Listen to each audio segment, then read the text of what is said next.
This is former TNA World Champion Raven, and you're listening to TNA Cross the Line podcast. Quote the Raven, nevermore. And don't cross the line. Or do cross the line. I'm not really sure if you're supposed to, you're not supposed to. I don't know. Whatever. You get it. TNA Wrestling. Cross the Line.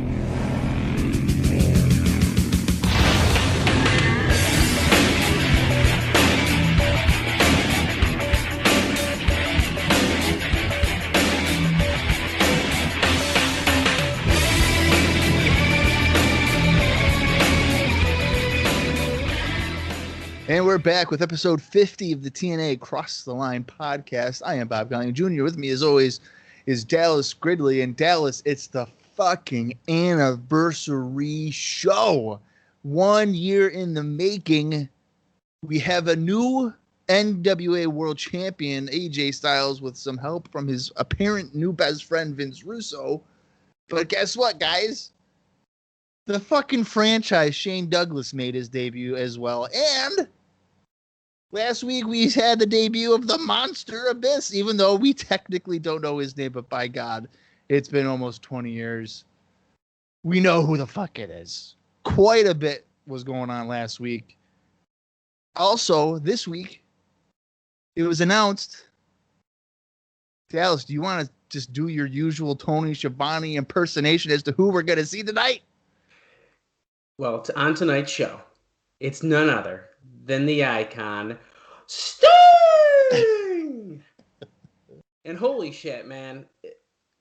Well, first off, happy anniversary to not only TNA, year one, but to the TNA Cross the Line podcast. 1 year ago, I said, Bob, we got to start on whatever the day was, June 16th or whatever. I said that. I think that's what it was. Maybe it was the 17th. No, I don't 12th? I think it was June 12th. Well, oh yeah, maybe it was. Well, needless to say. See, now you got me looking it up. See, this is what happens. I don't write this shit down. It's the... Oh, no. Rewind. June 19th. I fucking knew that. June 19th, okay. So... We're going to, Dallas, edit that out, even though I'm not actually going to edit it out. So, June 19th last year, I said, Bob, we got to start on this day. Well, 18 years to the day we're going to be doing these shows, and now 1 year later, we're finally at the anniversary show. I mean, it's crazy. We've done it. We did it. And I didn't think we would survive the first 4 or 5 shows, and by God, we did. I'm never going to forget Pay-Per-View 3. It was our third episode, and I was like, dude, maybe this isn't a good idea. Maybe it was a bad idea to talk Bob into getting on here and watching some of this shit. But as we continued on, we found some hidden gems. We saw a lot of bullshit, and we saw some really great matches. And that's been part of all the fun.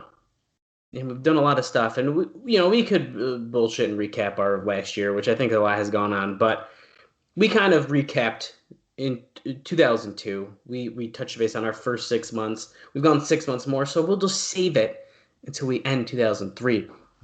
But realistically, a lot's gone on in the past year in TNA Wrestling and on this podcast. So for all the listeners who've been listening since day one, or if you're new, we thank you for listening to this podcast and joining us for this journey. Yeah, I hope that you guys enjoy, oftentimes, my misery. Usually Dallas is extremely optimistic, kind of maybe blinded with his blind loyalty to Impact Wrestling. He thinks everything is normally pretty great. Well, because it is. Well, proves my point already. Your blind loyalty. Listen, I'll call it like I see it. I said it last week, man. If the show is bad, I'm going to tell you it's bad. But if I could find, I don't know, I'm just too optimistic. If I find something worthwhile in a match, or not in a match, in a show, then it's like, no, it's not too bad. Like, and I think realistically, and now this is just the fan in me thinking this, if we went to these shows every week, there'd certainly be weeks that we were pretty miserable. But like I think that a lot of these fans in the asylum and such have stuck around because, like, as we've discussed, these live wrestling shows going through the crowd with weapons and stuff are a lot of fun. So a lot of those fans have stuck around, and I think for a good reason. I think here's the thing. Usually, when a show is not good, it seems as if they're able to announce things for the following week that would still kind of rope you in.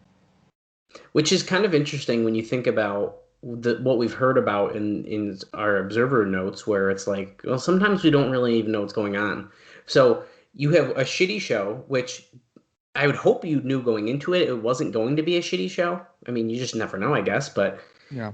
And then the next week it's like, oh, we're gonna have Amazing Red and Jerry Lynn. And it's like, what? I just had to deal with bullshit for 2 hours, and now next week I get an X Division match I want. Well, isn't it also kind of just, I don't know, kind of like a typical TNA Impact thing? You know, the whole the joke of like LOL TNA. Their announcement for Sting pretty much comes out of nowhere. Yeah, 1 week prior. Yeah, they're just like TNA's like, you're not gonna believe this, Don. Oh yeah, tell us today. Next week, Sting, and it's just like, wait, well, we haven't even one time mentioned Sting at all, and now he's coming into the company. I think the only thing that's been mentioned is that Jarrett and him were fighting on that WWA tour, but that was literally like 2 weeks ago. So like, even that was like so recent that like the name who would have thought that Sting would come in front of roughly at the max, it seems 13 to 1400 people at this Nashville fairgrounds in 2003. Well, if Scott Hall was getting, well, when we first started, how much was he getting per shot? Like $5-7 grand. Scott Hall, it might have been that high. I can't remember. It was something nuts, and then it went down to like $3 grand or whatever. Yeah, I know it was 3,500 for a while. Okay, so he is at least doubling that. I would have to think Sting. I would think so too, and I do have a bit of a note on the Sting appearance. It doesn't give us an exact number, but we definitely. I'm thinking 10 grand. I guarantee you it is. At least 10 grand, which is nuts for a tag team match. Oh yeah, it's absolutely nuts. I mean, if you were to wrestle 10 minutes, I mean, $1,000 a minute. What the hell? Well, if you can get it, I guess you should take it. Hey, good for them. Yeah. Well, last week's show, Bob already mentioned a lot of the stuff that went down on it, and actually, Bob mentioned all the good stuff that went down on it. Although, I mean, Sandman and Devon Storm didn't have a bad Hard 10 match. So let's not forget about that. Devon Storm seemingly has impressed us every time we've watched him, whether on, in the TNA shows or on our WWA bonus episodes, which I have not listened to the My World podcast as of this recording, where Jeff Jarrett covers his WWA stuff. So I am pumped. So I have listened to that, and apparently it's going to be like a 3 or 4 part series. Holy because shit. I think what they're doing is they're going WWA, and then like next week will be the beginning of TNA, and so on and so forth. Yeah, because it seems like they're teasing like, oh, it's not a boat story, because that's like the legend that Bob Ryder and Jeff Jarrett were on a boat, and we even talked about it in our like what we called our pilot episode, Get Ready to Cross the Line. We talked for, I don't even remember how long the episode was, at least an hour and a half, just from the close of WCW until the first pay-per-view. And we just discussed what was in the Observer and behind the scenes kind of stuff as far as that goes. So I'm really curious to hear that series. I'm looking forward to it. Yeah, I mean, if you guys haven't, I don't want to be like a shill here, but if you have not listened to the My World Jeff Jarrett podcast, you need to do it. They're focusing a lot on the stories of Jarrett, like holding Vince up and stuff like that. But here coming up in July, they'll be talking about some TNA events like Victory Road, 2006, Bound for Glory, 2006, stuff like that. So I'm really looking forward to to them deep diving it. And I think as that kind of happens, we'll probably kind of have our own reactions to it as well throughout the podcast as well. So I think it'd be cool. Yeah, I'm sure we will. And I think I'm really looking forward to it. And as Beb says, not to shill too, but holy shit. I mean, it so far so good. Let's keep it up. And once we get into best podcast Conrad has going by far. Yeah, it's really good. And when we get into TNA stuff, that's what we were looking for. So we will we'll see what happens, man. Yep. All right. Well, where were we for last week's episode in terms of if we liked it or not? We were very in the middle. It was like, I think I just had it pulled up here. Yeah, I was middle up because there's some stuff I liked, but you were straight middle, and so in general, very much in the middle. Which, I mean, if you look at the card, I mean, that's kind of what we got. We got our heavyweight championship 3-way match in the main event where Styles defeated Jarrett and Raven, that we've been waiting for a while for. And AJ is a clear heel. Oh, yeah. Like, there's no debate about it, which kind of comes out of nowhere because the week prior when he was with D'Lo, it was all about mutual respect, whatever.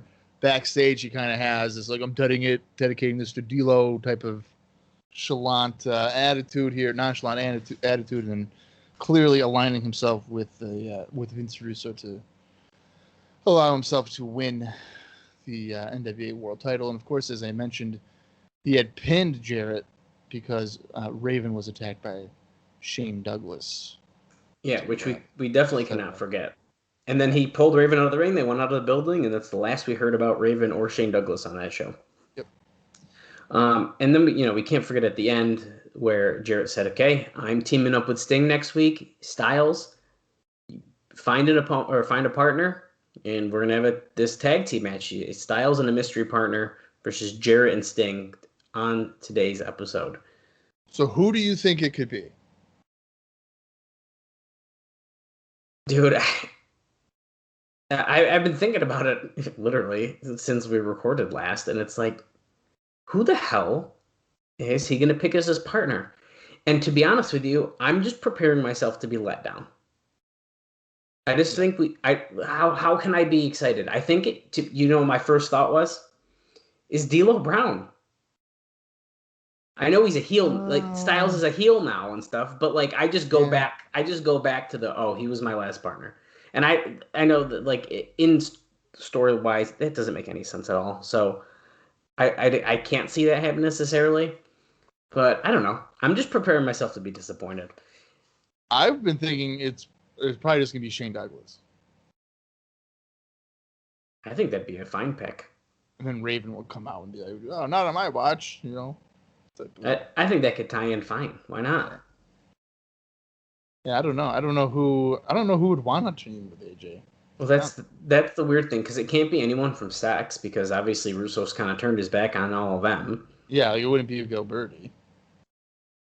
Is it bad that I also just kind of picture it being someone who's going to like be the fall guy who takes the loss? Oh, right, yeah.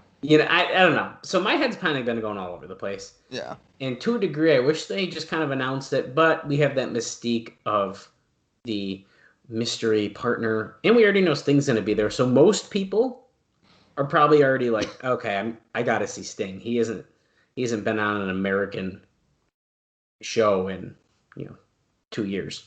Since the last Nitro, yeah. But also, just quickly from last week, D'Lo defeated Julio De Niro in the opening match, which I believe wasn't a bad match. That was good. We liked it. Sabin defended the X Division title against Shark Boy, which was just a random title defense. So I think that he could look better as a champion heading into fight Paul London today. Conan and Ron Killings defeated the Harris Brothers.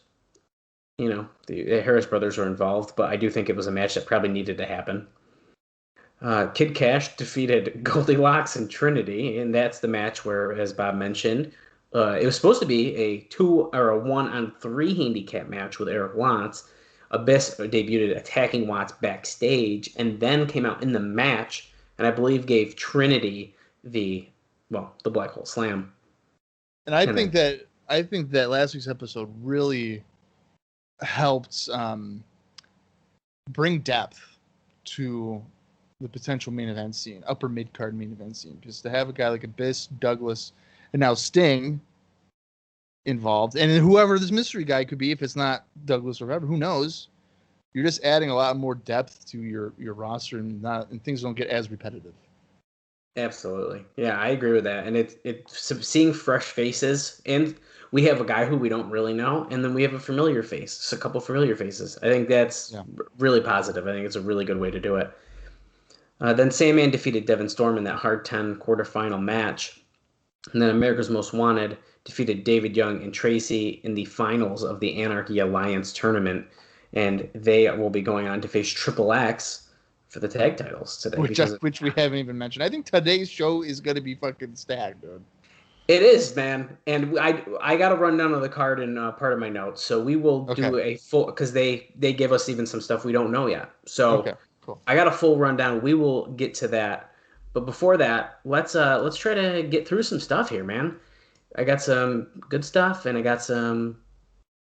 I'm just saying it's all good. It's always good.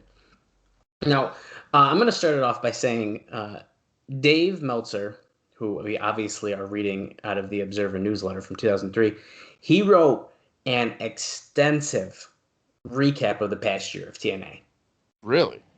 And I highly recommend you go read it. It's that good. What is the newsletter number or whatever? I didn't write the number down, but it is published on June 23rd, 2003. Okay. I'll have to read that. Yeah, and I got some highlights. I'm gonna kind of I'm gonna try to do a very high level of this. I mean, just for reference, it goes about 4 pages at a 10-point font. Holy. With only a couple. I mean, there's very few necessarily paragraph breaks. So, he has 4 pages of it, but the sad part is that it's probably 3 sentences because he doesn't really like to use proper punctuation. Yeah, it's some, as you all hear me stutter over my words sometimes here, because I'm reading it and I'm in my head as I'm reading, I'm like, that didn't make sense. Yeah. But let me give you just a high level. I pulled out a couple little points. I didn't want to spend too much time on this just because, well, we've been living it for the year and we know most of what he wrote. But there's a lot of good reminders, some of which I'm not going to be mentioning, but there's also some new stuff as well, even pertaining to the show we're about to watch. So he says, just after press time, NWA-TNA will be doing its first year anniversary show, complete with the first high-profile U.S. match of 44-year-old Sting since the death of WCW more than 2 years ago. He says, a year ago, few gave the TNA promotion much hope of lasting past the summer. Of course, much of what was said was exactly the opposite of how things were. So obviously pertaining to all the lies and stuff that we ended up happening. Jerry Jarrett claimed that he and his son owned 100% of the company and were using their own money to finance the group and had no interest in going to investors, even though it was known that Jeff made a presentation to Turner Broadcasting. I pulled out that point because I don't remember discussing that. I thought that was pretty interesting. So yeah, they had no interest in that television show.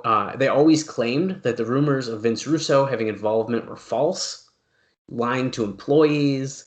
Sean Waltman even quit because he was lied to after Russo was then said to be gone, but then they were writing storylines to bring him back onto TV. All that kind of fun stuff.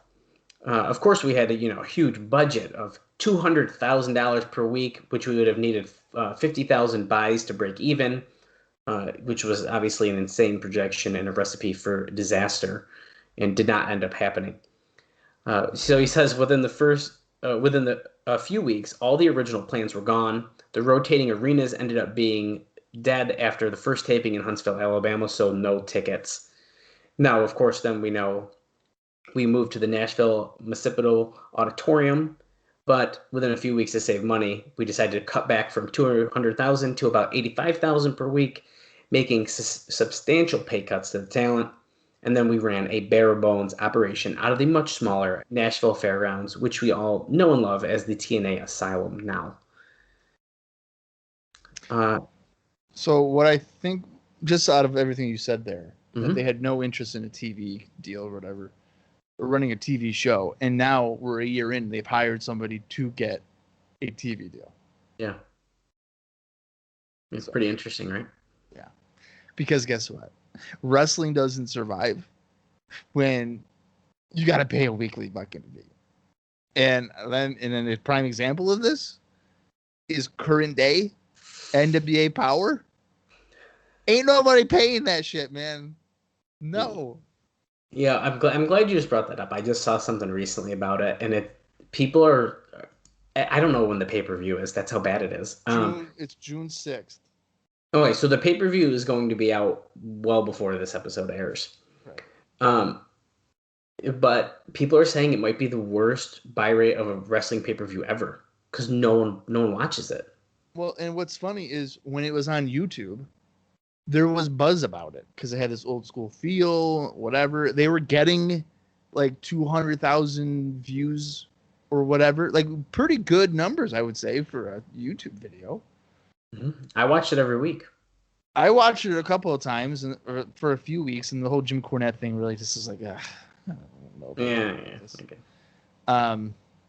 But to come back and being like, hey, we're back on Fight TV, and if you want to watch our weekly TV show, it's $5 or whatever it is. I think it's like $7.99.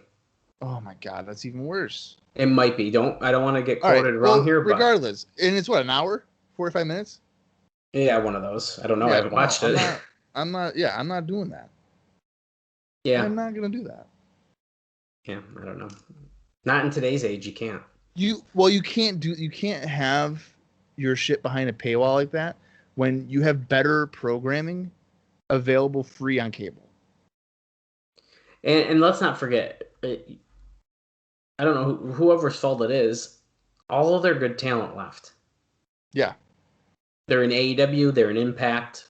Yeah. Nick Aldis is good, but I love Nick Aldis. I don't want to shit on the people who are there, but I mean, look at even Thunder Rosa, for example. Okay, she's an NWA contracted wrestler. She appears on AEW either on Dark or Dark Elevation or on Dynamite every week. Right. At this point, she might as well just go to AEW.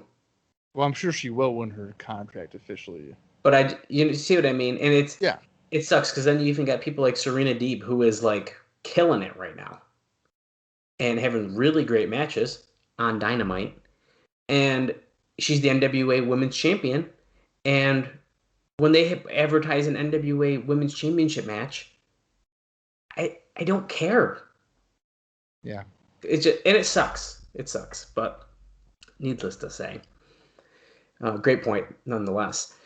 No, back in August in TNA land, technically NWA, but NWA TNA land, after failing to get loans from several different Nashville banks, Jerry Jarrett made the decision that he was going to close the company. Now, this is when we had a little bit of a break. We do remember hearing the rumors there. Now, at that point, the company's publicist, Dixie Carter, contacted her father, Bob, the owner of Panda Energy International, a privately held family electric generation company with a power structure not all that different from WWE.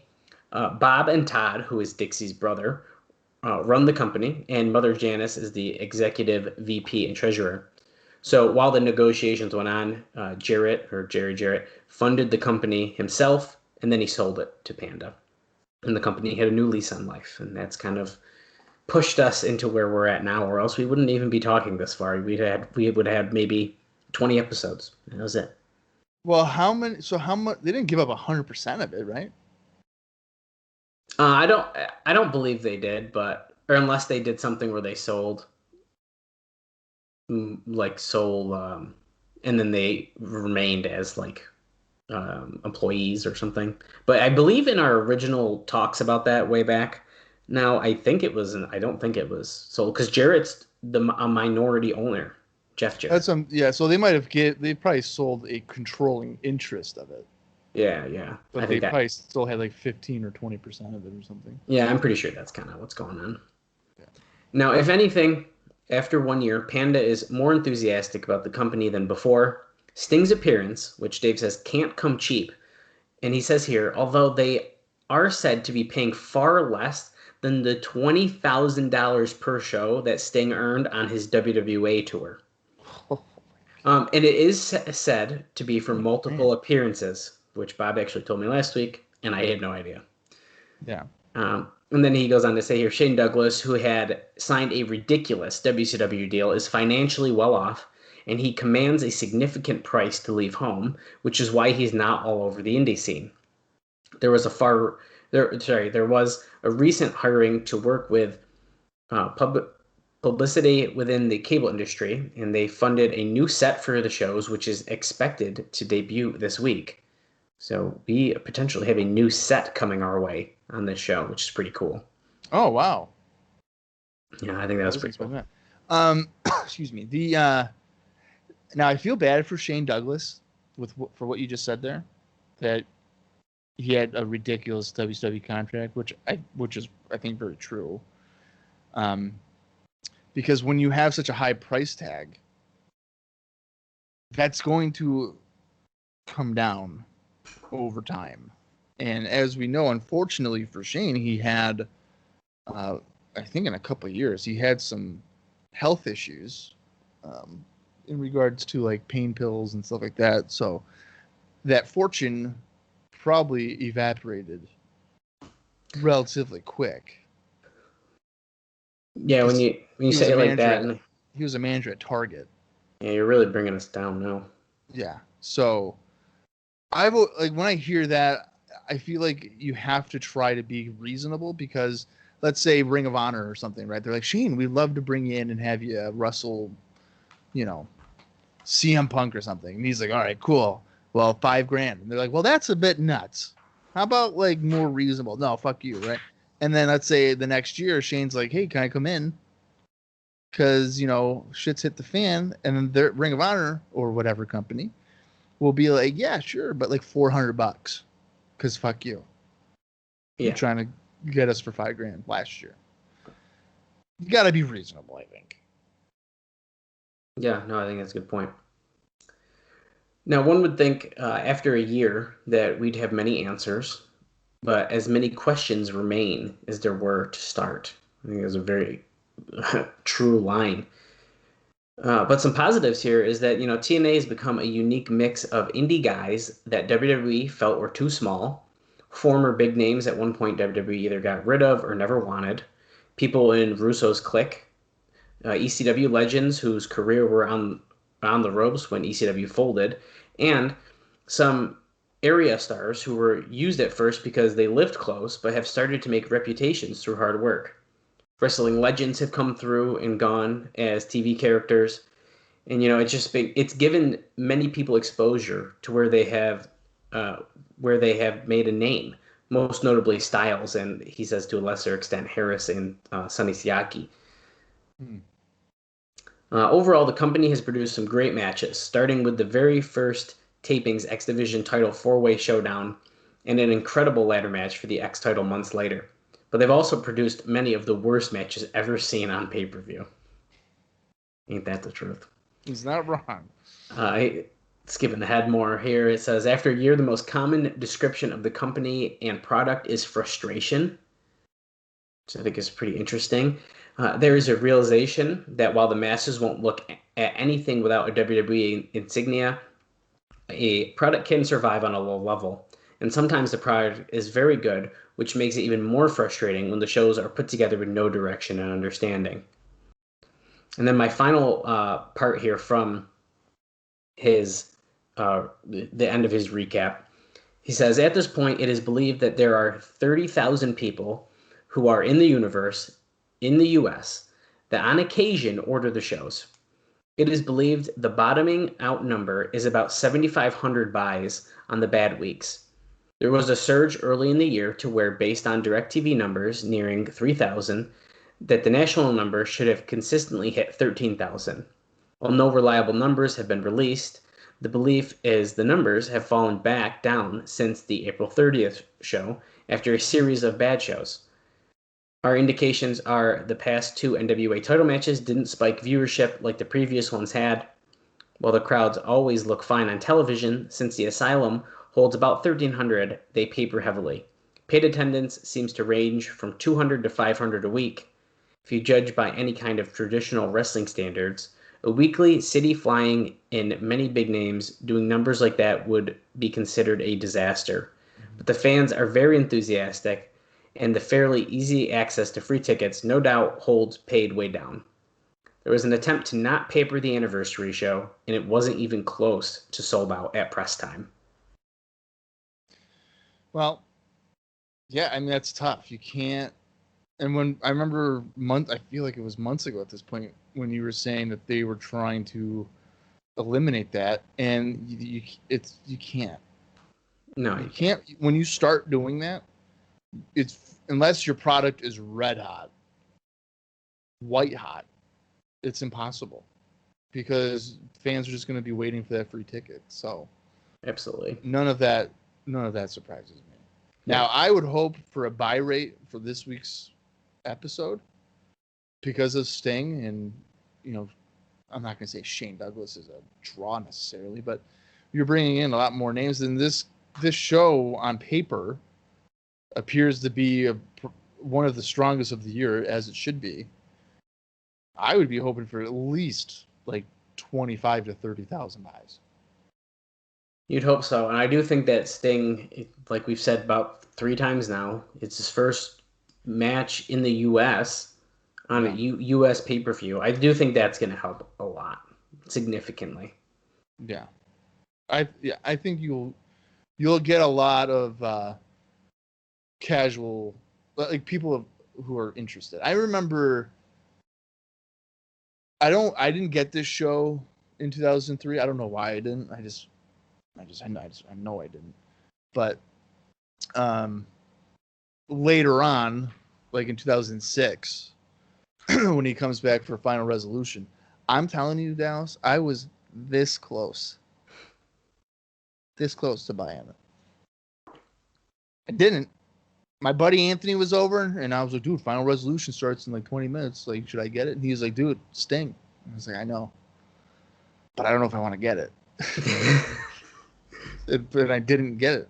And then I told him, I was like, dude, wait a couple of months, and it'll be on DVD for like, $10. So yeah, that's what I ended up doing. But I think, he's certainly a draw, so I can see why they would bring him in there. Yeah, I think so too. And as a reminder, this is from the June 23rd, 2003 Observer, those notes, and I highly recommend, if you have access, to go back and read Dave's recap there on that. But before we get into anything else, usually we do this before we start, but I forgot. Last week, we already gave our opinions of it. What do we think the readers of the Observer thought? Did they give it a thumbs up, a thumbs down, or did they do in the middle with us as well? I think they're going to go thumbs up. They did, yeah. 61.5% gave it a thumbs up, 19.2% gave it a thumbs down, and 38.5% were in the middle. So, I mean, not really bad. I can see why. I mean, they're like, I think I said this too. Like, if I had to choose, I'd go thumbs up. Like, if there was no middle, but I couldn't do it. Yeah, no, I hear that. He does say that this response was up a little from recent weeks, which probably correlates to an increased buy rate, but it did have nothing close to what the NWA title matches, except for the previous week with Leo Birdie, have done before. A fun note here that I'm just pointing out because I just think it's interesting. Some Memphis TV note. He says some funny notes on Memphis TV show. I don't know what the Memphis TV show is, but April, remember April? Well, her and Lollipop were working in this Memphis TV show as valets. I thought that was pretty interesting. So I wonder if he's referencing like Memphis Championship Wrestling or something like that, because there was one that was going on around this time. Yeah, it might have been. So I don't know. It's not an extension of USWA or anything like that I can recall. Yeah, that makes sense.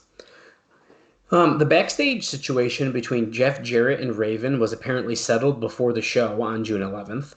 Raven hadn't been shy about complaining about many things internally, but several of his friends told him that he was making things too personal with Jeff Jarrett. People were saying that the interview that he did, the the 2 interviews that he did a few weeks back, bordered on unprofessional and got them to agree to work together. Even those who are supportive of Russo to the end complain that not so much Raven, but Gilberti and especially Mike Sanders and Eric Watts are pushed into positions that they don't deserve. I can see that. Yeah. This is an interesting note. I'm not really sure how I feel about it, but there is some talk about moving Julio De Niro and Alexis Lurie to the new church stable, and a common theme that James Mitchell is underutilized.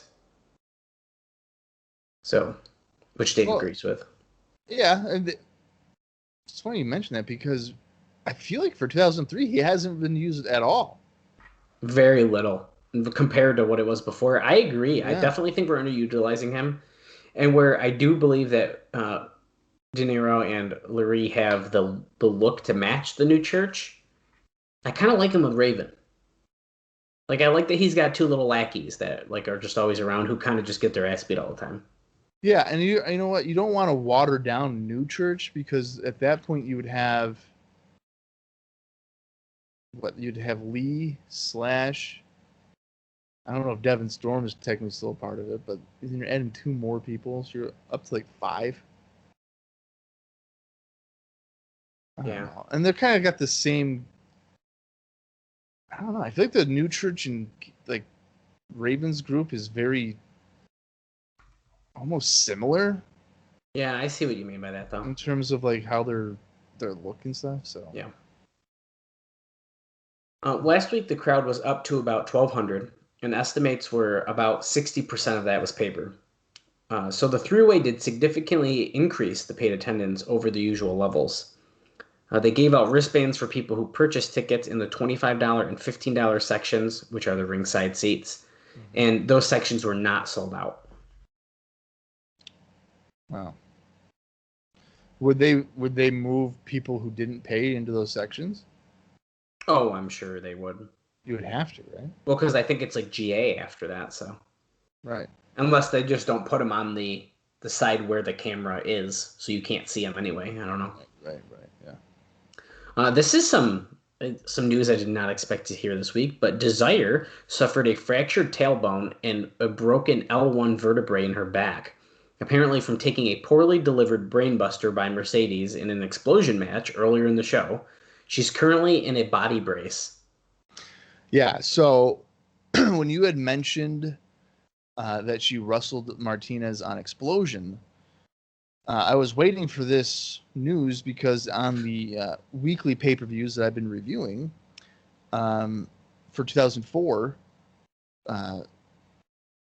Desire returns. So she's gone for probably 10 months.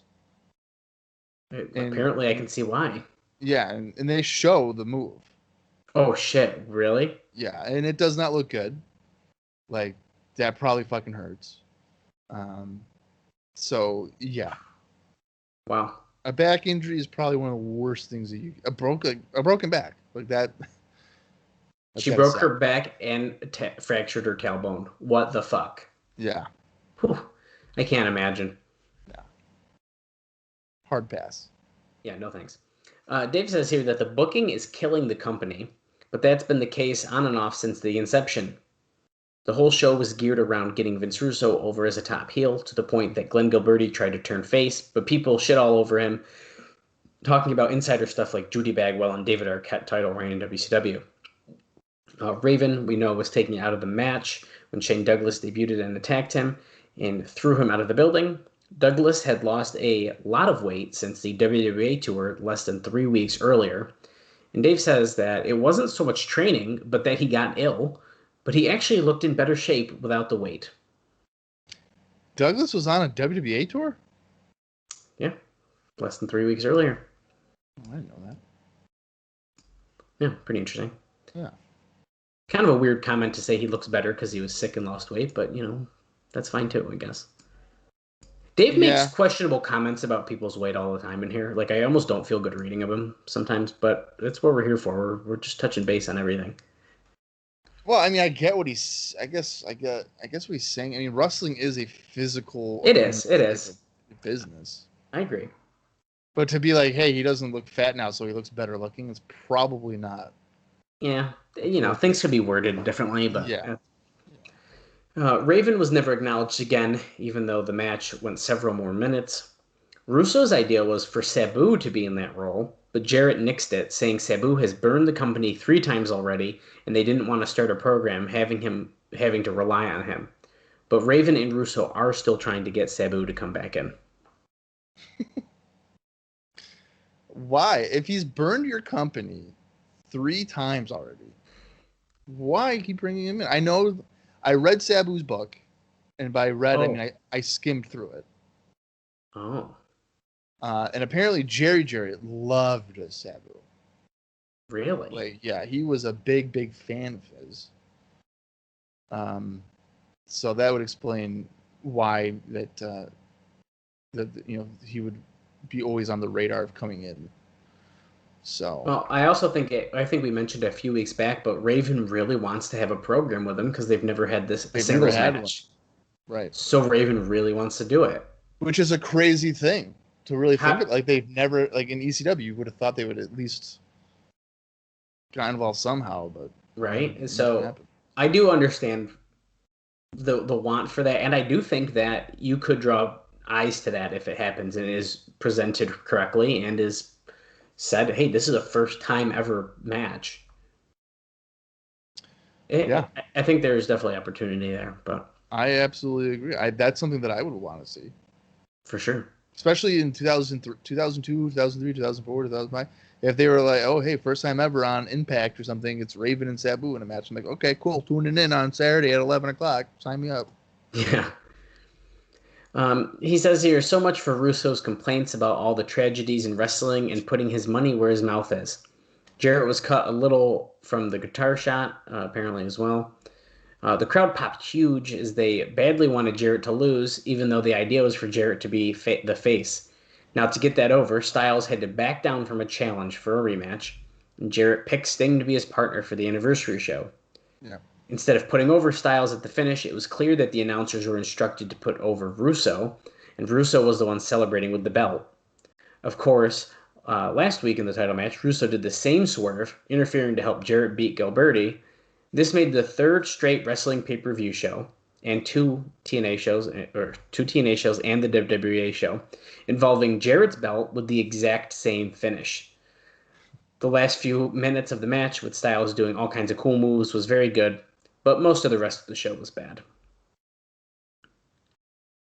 And speaking of that, he continues here with Chris Harris and James Storm had a bad match with David Young and Tracy winning the tournament during the tag team title shot. Storm missed a lot of moves, and the lane booking has killed the momentum for America's Most Wanted, as the crowd wasn't behind them much at all. Well, bad is an understatement. Yeah, their booking has not been good. Well, I mean, the match was an understatement of how bad it was. Oh, the match. Yeah, I mean, that was one of the worst matches we've seen so far. The booking has been atrocious. I mean, one time it's like, oh, hey, I'm going to join Sex because, like, hey, man, they're cool. They're just misunderstood. And then James Storm is like out for personal reasons, and we're supposed to be like, oh, drugs. And then it's like, oh, but then the week after that, it's like, I'm gonna tease if we're even gonna team anymore. And it's like, you know what? Yeah. This ride ain't over yet. It's just, it's a lot. They overcomplicate it so much. It's a lot. We already discussed, but Watts was injured before the match backstage by Abyss, which is Eric Justice of IWA Puerto Rico, dressed to look like Mankind, as Dave says, which Bob pointed out last week, which I just blew off because screw you. It's Mankind, like Kane, like biker taker with his like little fucking vest thing. It's all intertwined. I like Abyss to a certain year, and then it's just like, okay, this guy's kind of play it out a little bit, but I'm hyped for Abyss to be on here now. Oh, me too. We're gonna see some of the. I mean, I feel like I really like Abyss. It's like when he starts to lose I'm not like as much of a monster anymore. I know for sure I'm like over it when he starts like talking more and stuff. It's just like no. I think I'm I really start getting, I jump off the train when he's like wearing the white outfit. Oh, like the Insane Asylum. Insane dress. Asylum stuff. See, I might. So I'm thinking like 2008, 2009 is what I'm kind of like. See, I might have been still okay with that because that's when Raven comes back with Dr. Stevie, and it's like good. I like that stuff. So it's probably not long after that though, where I totally. Yeah, see, I'm not good with the timeline with TNA after like 2008 because it literally all blends together for me. Well, then once like Hogan comes in, then he has Hogan's like Hall of Fame ring and shit. Like, yeah. Now I will say, I think Janice stuff was good. Janice was good. Yeah. Because he started to kind of go back to what was to be twisted. Yeah, and now I think then he redeemed himself again when he joined Decay in later years, and he didn't have a mask on and he painted his face. I was Decay. I mean, they're around now. It's not even close to the same because Decay was like Abyss, Crazy Steve, and Rosemary. But that was good. That was good stuff too. I can't wait to get to that in about 12 years. Yeah, me either. Bob, we can only stop doing this podcast once there's no more like original TNA guys. Once like everyone's gone, and it's just then we're done. We're fucked because James Storm came back. But yeah, but he stopped. So if there's a crossover, Eric Young. Well, he left too though. So if there's a crossover where like at some point in time there's no like TNA originals that wrestled anywhere in the year 2002 to 2004, then we just got to stop the podcast. Shit. Well, you still might be screwed, but I wonder when that would happen because we'd have to look at the guys on Explosions. Well, I mean, I guess sort of. They don't have contracts and stuff though. But okay, well, Matt Seidel probably appears on one of these shows. I know Matt Seidel's there for a while, and then he comes back. So it's like fuck. I count that he was on a pay-per-view, but yeah. Anyways, moving on. I count it too. If you appear one time on TNA and then you go to WWE, you're still a TNA guy. You're TNA original. So never mind. That's a stupid thing to say. So what? Go ahead, say it. I say stupid stuff all the time. Oh, I do too much on this show, man. But I was gonna say, okay, so we got Christian Cage in AEW. Is Christian Cage a TNA guy? Because to me, he is. He uses his TNA theme. That's all I'm saying. He uses TNA theme. You're right. He uses the TNA. name. Well, wait a minute. His TNA career was what? 2000, late 05 to 2008. So no, he's a WWE guy. Well, yeah. I mean, realistically, he's a WWE guy. But... Because he was in WWE from what, 98 to, yeah, he was there for like 6 years. Listen, I'm just being a smartass. Kurt Angle. Now here's Kurt Angle. Okay, Kurt Angle. Kurt Angle could be he could be a TNA guy. I think because like sure he was in WWE from late 99 till 06, but he was in TNA from what 06 to 2015 or something like that. Something like that, dude. His TNA career is like I think. What, it's like double it, isn't it? More than double his WWE career? I think so, yeah. So he's probably a TNA guy. I think there's definitely an argument there.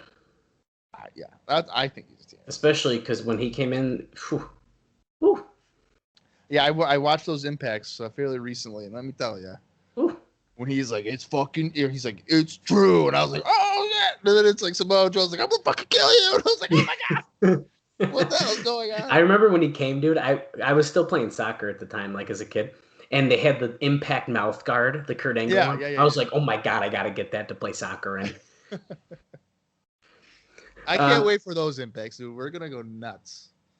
I feel like we're gonna do this fucking podcast for a long, long time. Well, because it's gonna get better and better for. Yeah, I know. Yeah, like it's gonna all the shit that we deal with. Like, come on. Yeah, absolutely. Well, continuing on here. So, in what was a smart move, they gave Cash the Iron Claw in that match. If you notice, he never did that before. Now, they told him to do this so that he could keep the match simple. Obviously, we're fighting Trinity and Goldilocks. Now, Goldilocks, who was apparently in a horrible mood because she saw Scott Hudson debut as a backstage interviewer. I knew it. And he says, actually, all the announcers were said to be nervous between that and other stories about announcers going around. She only got in once and had the claw put on her, and she retaliated with a low blow. Hudson was telling friends that he was only in temporarily. Yeah, he's there for at least a year. So Oh, I don't know. I know he is. Yeah, I don't know if that's really temporarily, but Apparently they were. I didn't really catch on to it too hard, but they were doing lesbian teases between Goldilocks and Trinity. I guess they came out holding hands. I kind of missed that. But then, of course, Cash was saying stuff to them. All he's sorts. doing a lot of lesbian teases with Goldilocks. This would be the second one. Yep. This is interesting. There was a vignette that was taped where BG James would be confronted by the Harris twins for being a southern redneck who is friends with Killings and Conan, which would have led to his run-in, helping them beat the twins. Now, for some reason, the vignette didn't end up running, which made James's interference not make much sense, although he did team with Conan in the tag team tournament. But if we had that vignette, it would have explained his interference more. Yeah. Well, maybe. So I'm assuming they filmed it. They just didn't air it. Yeah. All right. So maybe they were like, you know what? Maybe we're going a little too racist with the Harris brothers.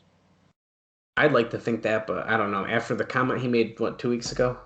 Yeah, you're kind, which I missed, but I did actually see it on Twitter. It was bad. Someone that's been also watching the TNA stuff has been posting some videos and GIFs or whatever on Twitter, and I saw it there, and I was just like, that's definitely cringe. Yeah, that's bad. As expected. There is talk of making Jerry Lynn and D'Lo Brown into a heel tag team. It's kind of weird. D'Lo Brown and Jerry Lynn? Yep.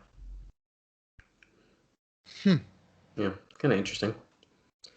That's bizarre. Yeah. Evidently, Shane Douglas's arm injury on the NWA Pay-Per-View wasn't that serious because he wasn't wearing a cast when he showed up, and he said his arm was fine. Who was this? Shane Douglas. Oh. Yeah, well, what a surprise. Shane Douglas with an arm injury. Yeah. And speaking of injuries, Amazing Red's knee injury, or his knee, was apparently killing him on the Japan tour, even though he didn't miss any of the shows. So we've heard about this knee injury that he's had for a bit, but...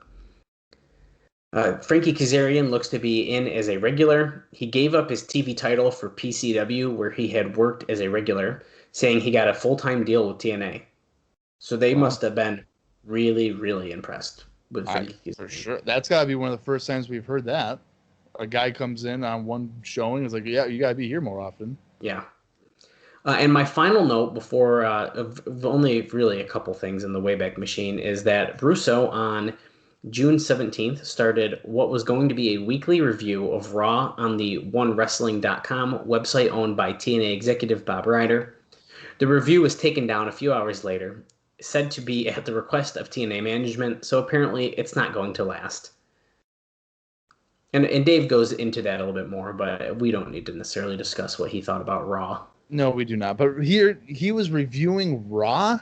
Mm-hmm. Does it sound familiar? He's doing that now. Okay. There you go. Jesus.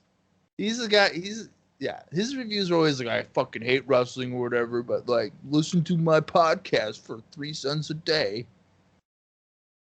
Just stop watching wrestling. If you hate it that much, just stop it. I stopped watching WWE because I don't like it. I stopped watching it. Crazy thought. I know, it's kind of weird. Yeah. Holy shit, man. I just watch it and then I just try not to complain about it very much. Yeah. Right. Like usually, and you've noticed this, like if I watch WWE, it's usually SmackDown. SmackDown is not bad. I'm just saying. And I'll tell you, I think the last time I was actively watching WWE was like 4 years ago, and I feel like nothing has changed. No, that's the bad part about it. But we don't need to dive too deep on that shit show right now. Let's step back into the Wayback Machine. I'm going to try to keep this quick, but we do run over the card for tonight, and there's a couple interesting things. So we're going to go to NWA-TNA.com, and we're going to check out From the Inside first with Jeremy Borash. This is from June 16th, 2003. And so he does confirm that Sting's deal is not a one-time deal. He says he can't disclose the terms of the agreement, but it looks like we'll be seeing more of Sting in TNA's future. I can get behind that. Yeah, absolutely. Now, this is hilarious.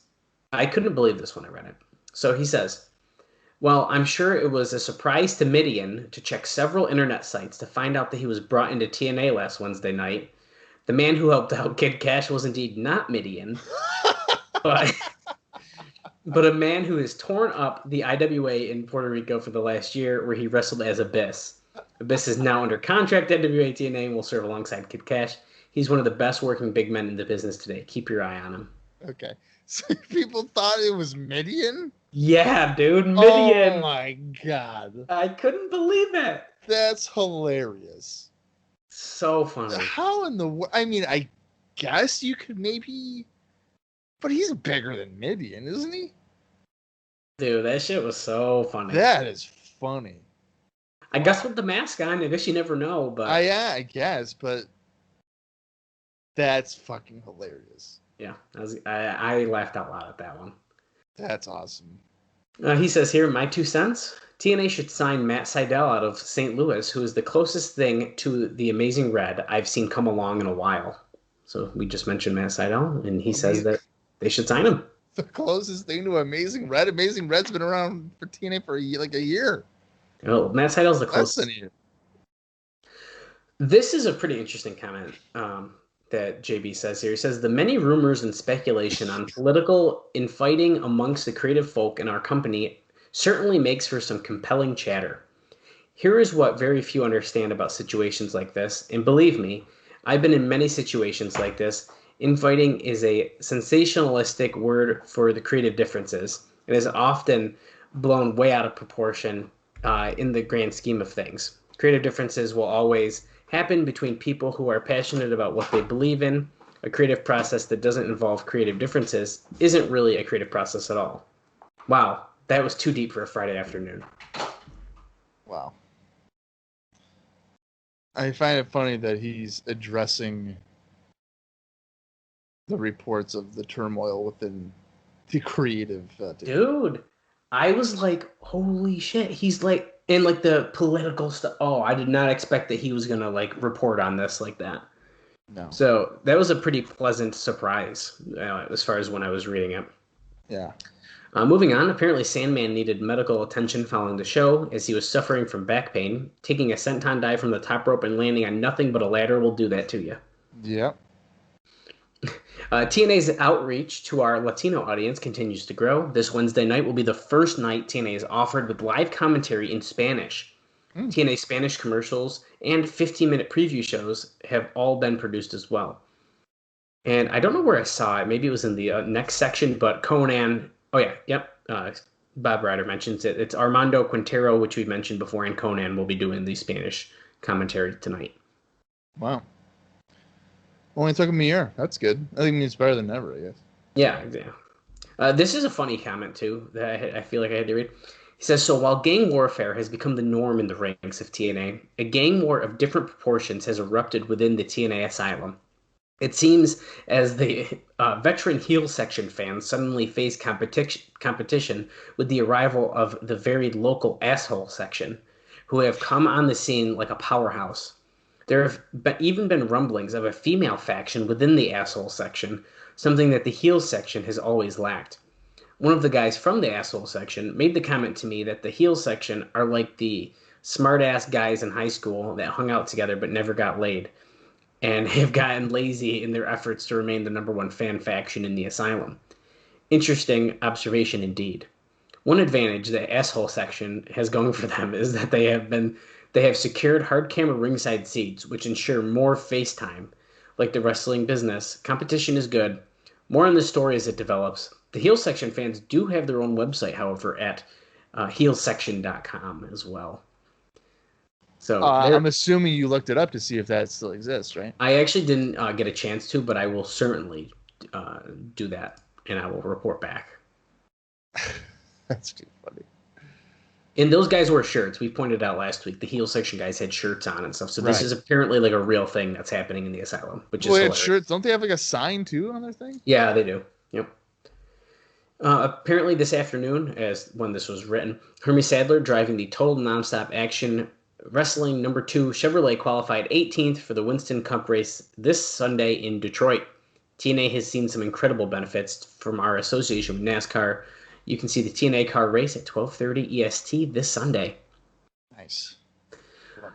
Yeah. This is fun. We've been getting updates about this for a bit. Deals are being put into place to TNA Home Video release several titles in the very near future. DVDs will be offered as well. Now this is funny. You're gonna laugh at one of these, Bob. Tentative titles will include a Best of the X Division, Best of TNA ladder matches, and the Genesis of TNA. A look back at the first year of TNA. Keep checking NWA-TNA.com for details. So there's going to be at least 12 ladder matches on that fucking DVD. Yeah. Unbelievable. And then he gives us a full preview of the show. So let's run down this real quick here.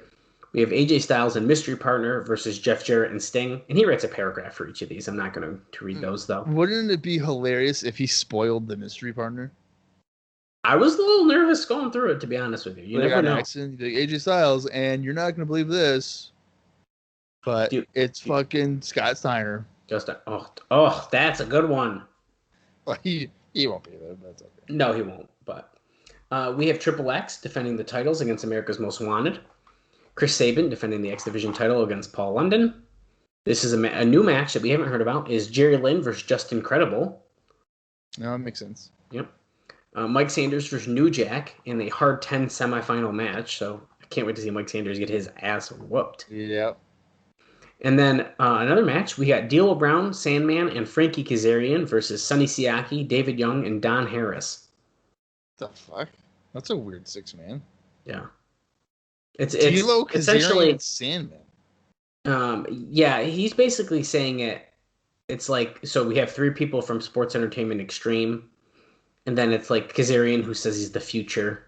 And so it's like, so we have like Sandman from the Extreme one. We got D'Lo, TNA, and then Fuse. So I think that's kind of what the play is, but it's kind of weird. Yeah, I got you.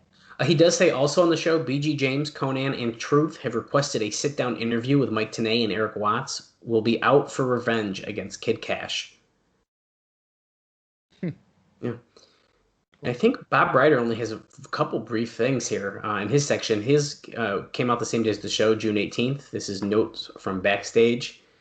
And he starts, well, he doesn't start with it, but can you believe it's been a year? I just had to, can you believe it, Bob? I can't. We already kind of said that. We already know there's a new set because that was in the Dave note earlier. We know about the Spanish commentary. Tonight's show is being broadcast live in Australia.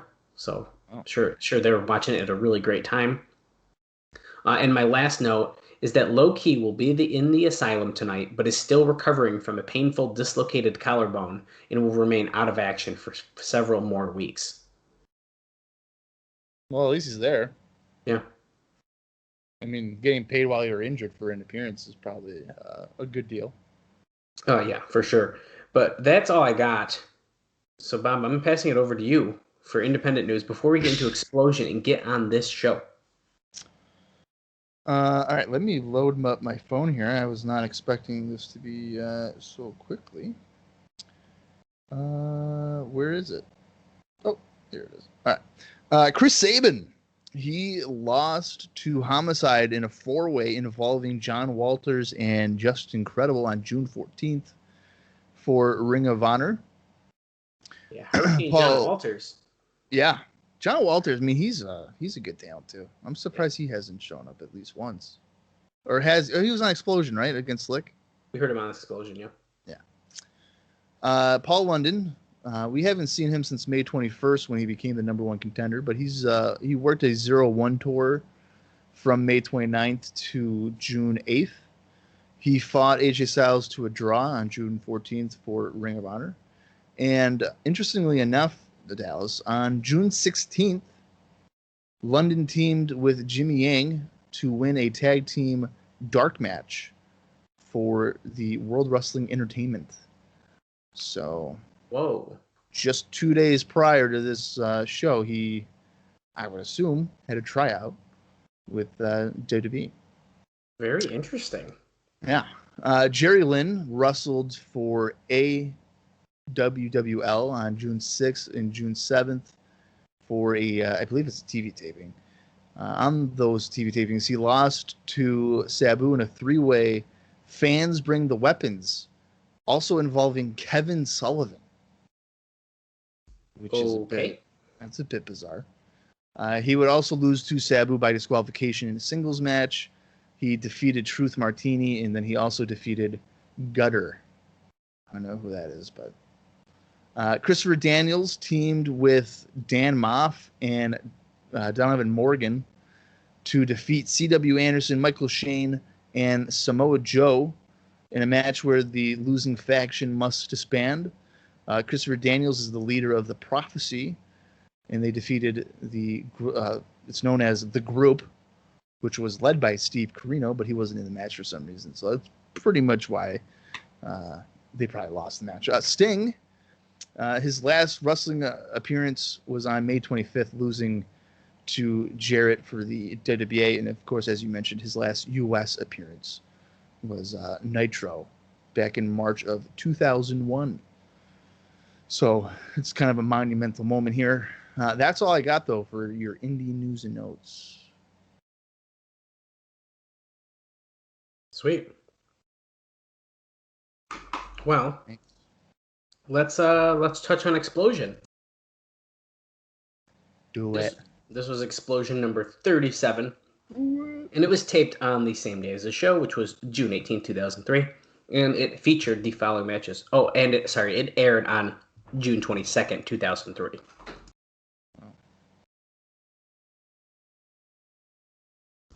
First up, we got BG James, Conan, and Ron Killings teamed up to defeat Ricky Vandell, Salvatore Venaro, and Tommy Vandell. It has it listed as the 3 Live Crew night title. I don't know if they actually came out as that name or not. I don't know either. I don't know when they started doing that. I don't either. So I might even have one in that sit-down interview tonight. We'll find out. Yeah. Julio De Niro defeated Steve Madison. Shark Boy defeated Delirious. And then finally, Trinity defeated Malia Hosaka. Or Hosaka. Malia Hosaka. And that was Explosion. All right. Well, you got 4 matches, so that's kind of a strong... Yeah, they've been doing that. They've been having stronger ones. Yeah. All right. Well, I guess it's that time to get into the anniversary show. Now, I'm sure there's going to be a video package to start off, which will mean I'm going to run and pee after I hit play button. And I'm also going to grab my stuffed shells because since you're eating Chipotle, it's really making me hungry. And that's just not fair. That was throwing me under the bus. Yeah, you son of a bitch. So what I'm going to do is I'm going to count down from 5. And when I say play, you hit that play button, follow along on the Impact Plus app. Or you might have in your own personal collection. I don't know. But let's get ready for some anniversary shenanigans. Yes. 5, 4, 3, 2, 1, play. I will be right back. While Bob gets his stuffed shells, we're seeing some still footage. Oh, what's this song? This is like a real song. We're seeing still footage of champions. We're going through images of a bunch of people. I wish I could remember. I wish I knew the name of what song is playing because it's like a song. Look at this throwback to Styles and Lynn destroying the Asylum sign. All sorts of throwbacks here. Look, flashing images of all different legends and people who appeared. The X Division, it says. Of course, one of the biggest things that have happened here in TNA in year 1. Oh my god. Really old footage of X Division matches, but here we got Sabin, who's a current X Division champion.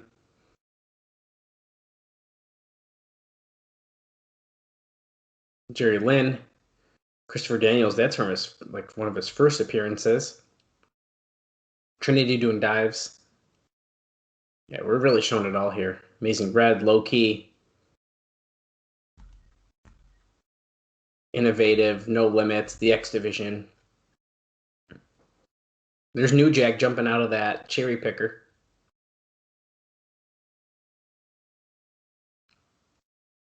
Then it's a video of Ravens, someone with a Raven shirt on.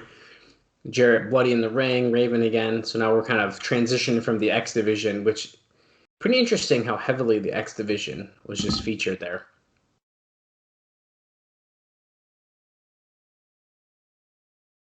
Bob's back. Did I miss anything? You're just missing some like nostalgic imagery here. It's making me want to go watch some old shows from July. Yeah, but that's not true. A little bit. I kind of miss it. And here we go, man. So it was just like a rundown, I'm assuming, what happened for the past year? Very brief stuff. Yeah. It was very X Division high level. And here's a limo. I mean, is it safe to assume that Sting is in this limo? I doubt it. Well, it's going to be AJ and Vince. Well, yeah, of course. I'm playing the dummy here because as Don West says, it must be Sting. Oh shit! It's Shane Douglas.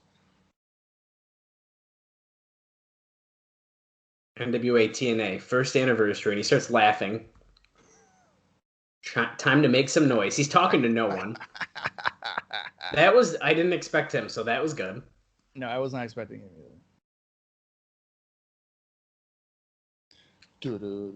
So he's gonna get involved. Thank God our entrance music is the same, Bob. I didn't want to have to edit our episodes again. Welcome to the 1 year anniversary. 1 year anniversary shirts. Hey, if you got that in a medium, send us a DM at Cross the Line TNA on Twitter and send a price with it. We'll see what happens. We'll talk some deal. I got PayPal. Dallas, you don't need to be buying any more wrestling stuff. Knock it off. Here we go. Oh, look at the new set, Bob. Look at the new set. Whoa. Wow. Whoa. This looks crazy. That looks way better. Siaki, David Young, and Don Harris are now coming out through the entrance. This is the first time any of them have come out through the entrance since Sex started.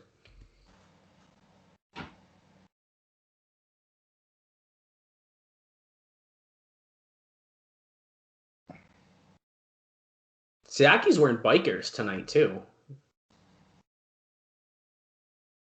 Dude, that set looks way cooler. Wait a minute. Sex just came from the entrance? Yeah, I was talking about that, and I didn't realize you stepped away. But yeah, they haven't come out from over there in a while. And here's D'Lo, Sandman, and Kazarian. I do like that set. That's a good set. It makes him seem more like big of a deal. It looks bigger too, like just in general, like it feels grander. I couldn't wait to switch the one we had, man. D'Lo and Kazarian run into the ring, knock Don Harris directly out of the ring. See ya. This just means that people are going to be diving off that stage more. That's fine, man.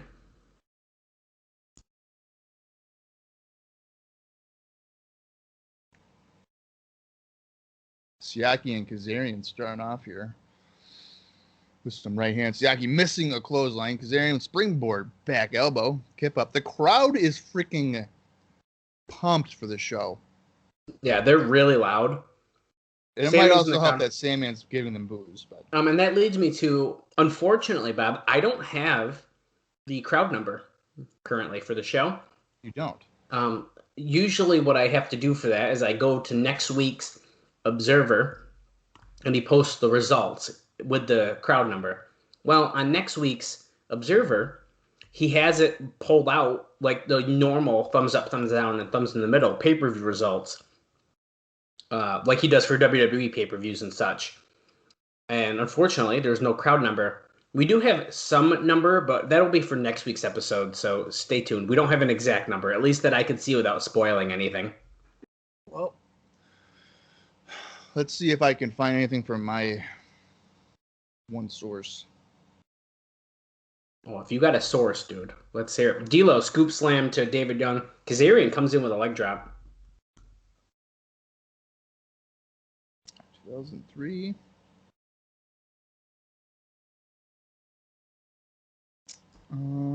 David Young on top of Kazarian's shoulders. So, according to the history of WWE.com, the attendance for this is what you want to take. You want to take a guess? Well, role reversal. I'm gonna what take do you a think guess. the guess? Oh, Spinebuster by David. I'm gonna say we're at $13.50. I think you're going to be disappointed by this. I know. I probably went way too high. We're at 1,000. Oh, shit. Okay, so that's pretty much on the number that I'm going to have for next week, so. Suzuki and Kazarian going at it. T-bone suplex. Siaki's wearing bikers. I pointed that out in his entrance spot, but he was wearing like the little tights. Now he's got bikers on. Yeah. They still fit him way better than the pants. Like he looks like a star in that. Yeah, for sure. Pump handle slam by Siaki. No, Kazarian hops over. Oh, bicycle kick. I'm liking the crowd energy. Yeah, man. Has Sandman even gotten on the apron yet? No. Sandman and Sonny Siaki next week, kicking off year 2 as they're saying it, but in our world, we're just saying it's technically we're still in our second season, 2003. D'Lo ducking a big boot by Don Harris, then coming back with a heel kick. That's an interesting way of looking at it. Like June is their season. Yeah. You know what I mean? Because like Slammiversary eventually. So. Yep. So Don, look at Sandman. Look how he's selling for Don Harris. I love Sandman selling. He just flails his arms around like he's Brian Knobbs on the Nasty Boys. Right. So this is kind of smart. So we got David Young and Kazarian in the ring. Even though David Young's not your traditional X Division guy, he is generally in those. Oh. Wave of the future there. By Kazarian on David Young. D'Lo. Frog splash. 1, 2. Relatively short, but I don't think that was bad. D'Lo just got the win. No, dude. Yeah. I mean, for who was in it, this was the only match I wasn't looking forward to, and that was a fun opening match. We're only at 8 minutes and 45 seconds here. Yeah, I'm crediting the crowd already for this show. Dude, it makes a difference. Sandman finally getting in the ring. He brought a beer in to celebrate.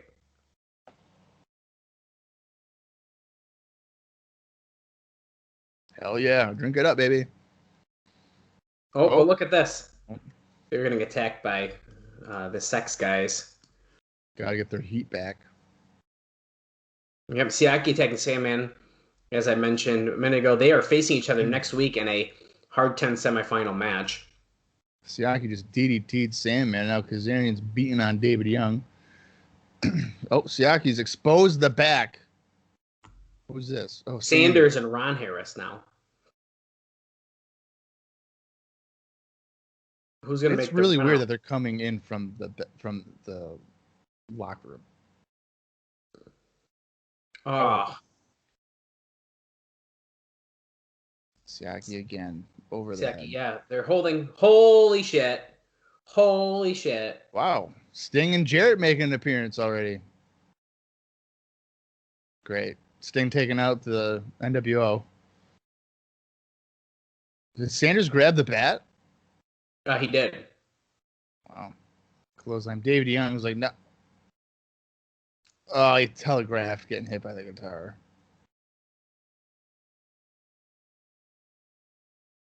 Wow. Okay, so I'm gonna just say it. I personally don't like this because, as we all know, that's killing their pop, man. They would have had if you waited 2 hours to see Sting and Jarrett, it would have been better. However, I'm fucking excited to see Sting. I completely agree. I think it's hilarious that Jarrett is standing on the ropes acting as if he's the one getting cheered to give the illusion that he's a babyface.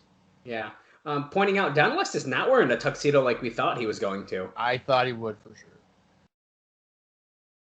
He is not. He's wearing all black at least. I'll give him credit where it's due here. Yeah. Oh, Spanish announced team. Conan and Armando Quintero. Why are they at a TV? I don't know. That was weird. He's like, hey, look at this TV screen. Are they even around near the ring? Are they doing it like, are they going to be watching the TV? I bet you they're doing it backstage. They have to. Yeah, so we're running down the card here, so we already did that. It's Paul London and Chris Sabin for the X Division title. I'm friggin' pumped for this show. Jerry Lynn, just incredible. Yes, New Jack. Hell yeah. I'm ready.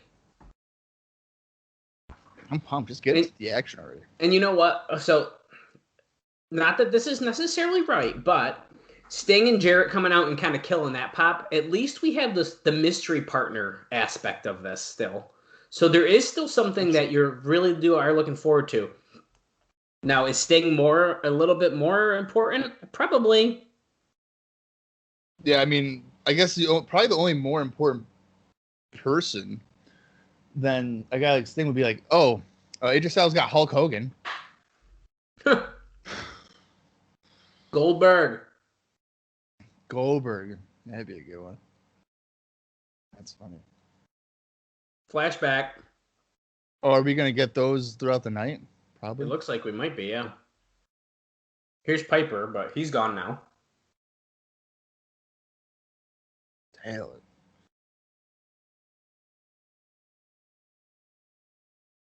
Jarrett confronting Stacks. This was in December. Or November, one of them. They said December 17th. Oh, I missed the date on that. I only read the top part. Okay. Son of a bitch. Russo and Rhodes square off on February 19th, 2003.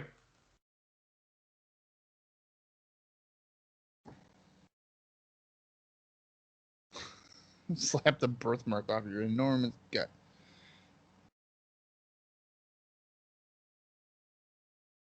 I'm sure that the Road Wars were before February, weren't they?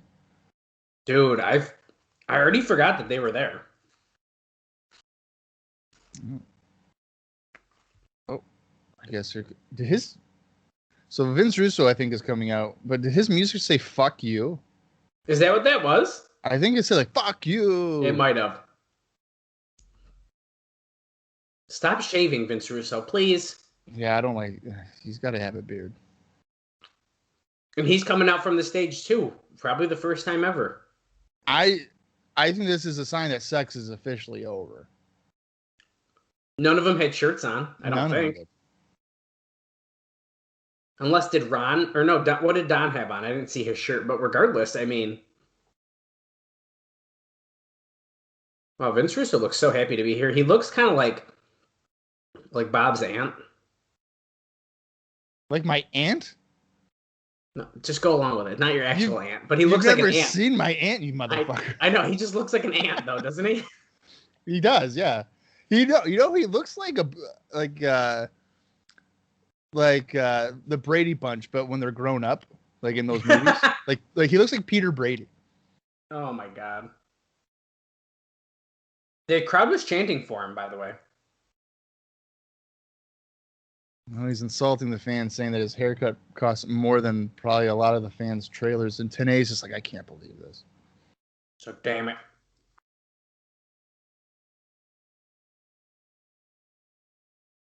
He played the role as Mr. Mom for a while. But one day, my 8-year-old daughter, who doesn't love me. Daddy, you need to go back, Daddy. You need to leave those hillbillies.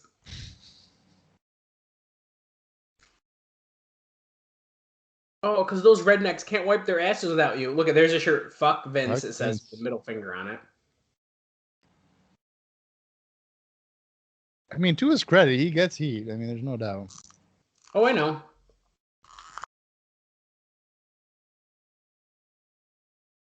It's all about the North and the South. Yeah.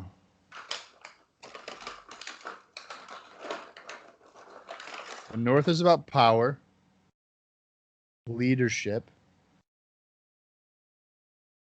and money.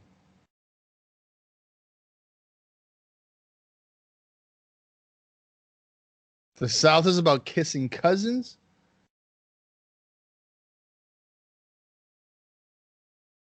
willing barnyard animals. And a total disregard of loyalty. Wow, he's really making everyone in the South sound good right now. Yeah.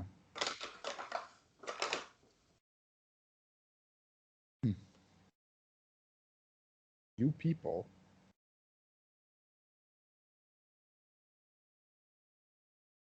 They had a champion for 7 months who gave their blood, his sweat,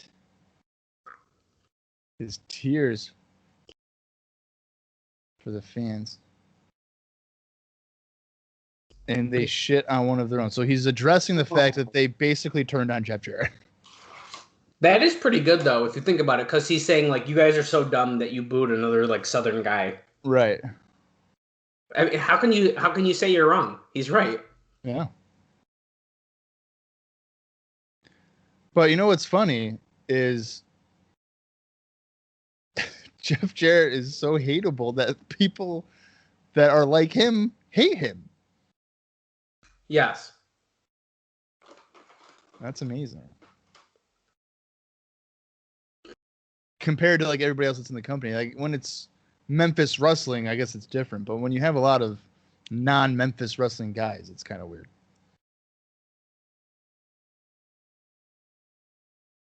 As usual, though, he's starting to ramble now. Name dropping Shawn Michaels, Bret Hart. I mean, come on. He's better than Sting. I think he's talking about Styles right now, right? I would hope so.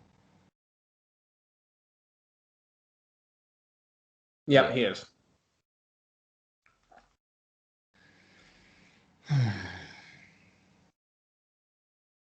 You pieces of shit, give it up for AJ Styles. Yeah, AJ's probably going to come out all smug and all arrogant. Do you think we find out his mystery partner right now and they ruin that pop too? Oh, I don't think you can. I would not. There he is. If this was a TV show, probably.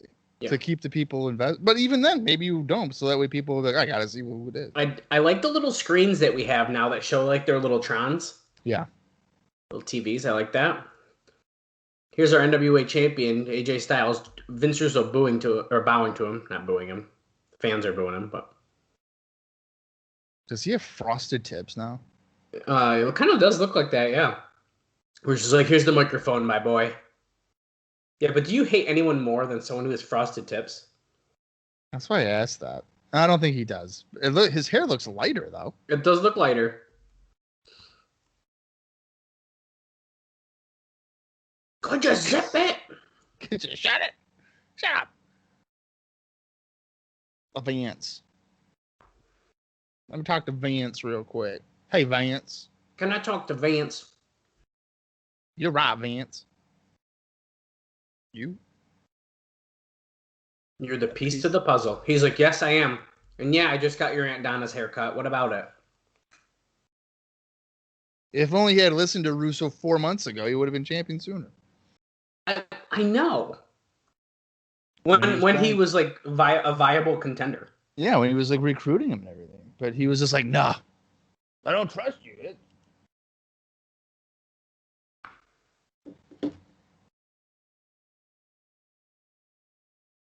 Heavyweight champion of the world. With your help, Vinny Rue. Vance. See, this has gone on so long, I just don't even care what Styles is about to say because Vince talks so long. Yeah. Shockingly enough, though, we're already 20 minutes and 47 seconds into the show. Yeah. And look at this. Mike Tenay's in the ring. Oh, great.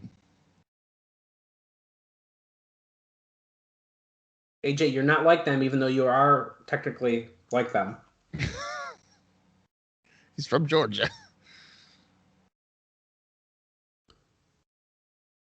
Well, he says successful heavyweight champion.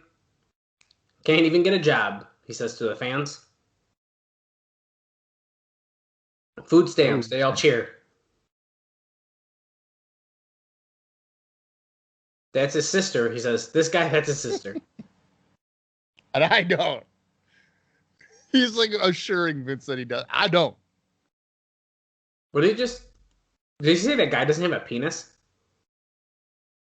think so. This guy doesn't have a penis.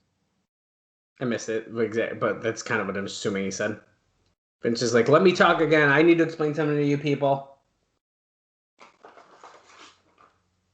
He's taking the champ to New York. What? TNA says, okay, enough of this.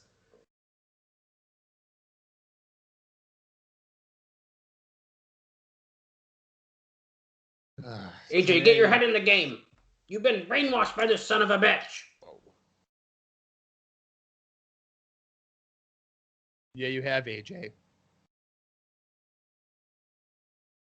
AJ, think of everything that you've accomplished in professional wrestling. You're a fucking Grand Slam champion. Our very first, which we have not said. He's our first TNA Grand Slam champion.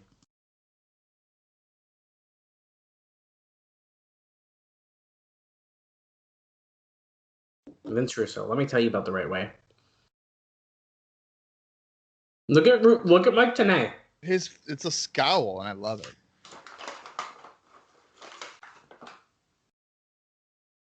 it. There's no right way. It's all about screwing. Who do you have to screw to get to the top? TNA looks like he's seething. Oh, yeah, he's mad, dude. He's really mad. Uh-oh, who's this? D'Lo Brown. And he's disappointed in his friend, his old partner. I know how this is going. I want my title shot. Right? TNA's like, here, take this. Cut it. Cut the music.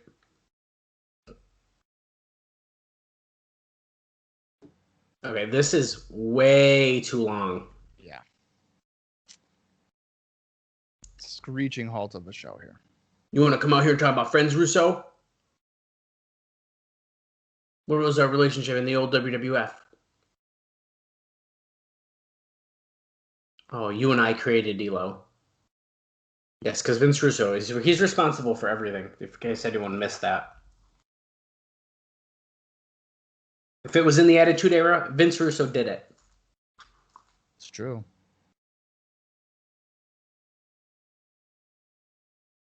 Well, D'Lo just said that Russo thought people thought he was just a mid-carder. Russo saw him as something else.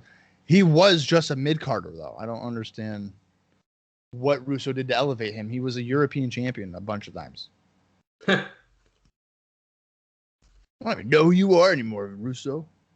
Who the hell are you? I don't even know. And I was looking at AJ.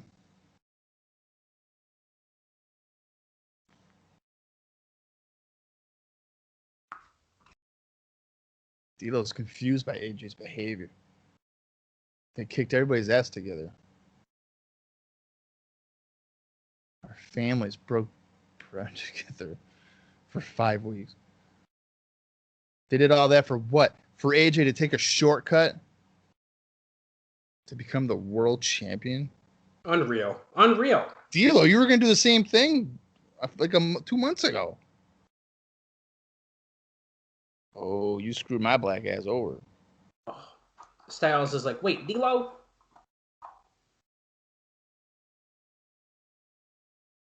That's a good point. He did do everything you wanted him to do. It's true. Look at! He said he was going to ask him to be his partner tonight. He's not going to do that. Not anymore. You're willing to sell out for everything. Your friends, your family, and your career. To walk side by side with that piece of shit, Vince Russo. Russo's offended by that. You, my friend, are delusional.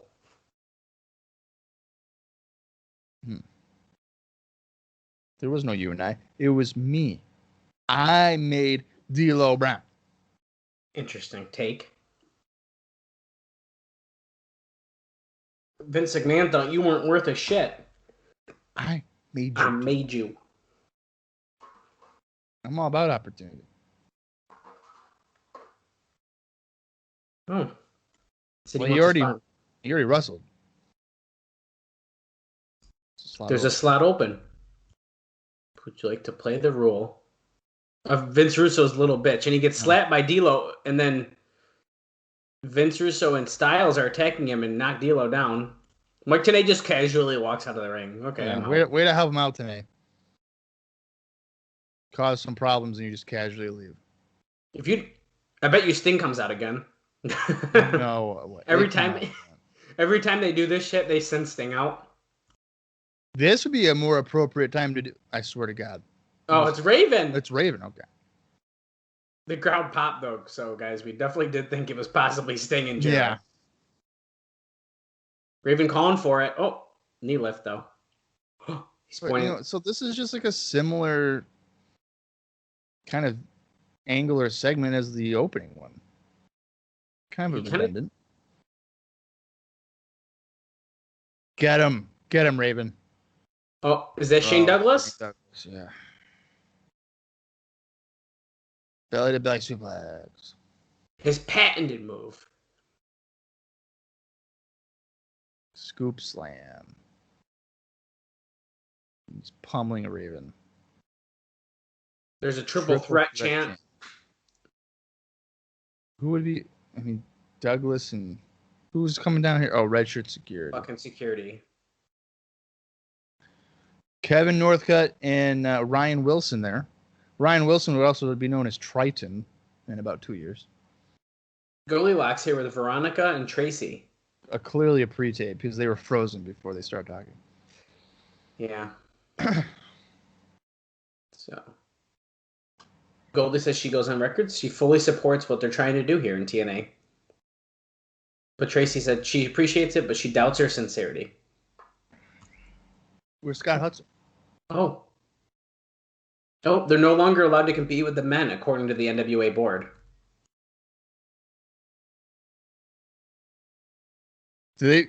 She just say their name is Bitch Slap? Yeah, so it looks like they're going to do things their own way. And here comes Eric Watts. Hey, can we talk about this? Goldie says, I didn't talk about what we talked about last night. He's not going to let her interview Kid Cash over his dead body. I feel like somebody else was walking up and then they cut away. So did I.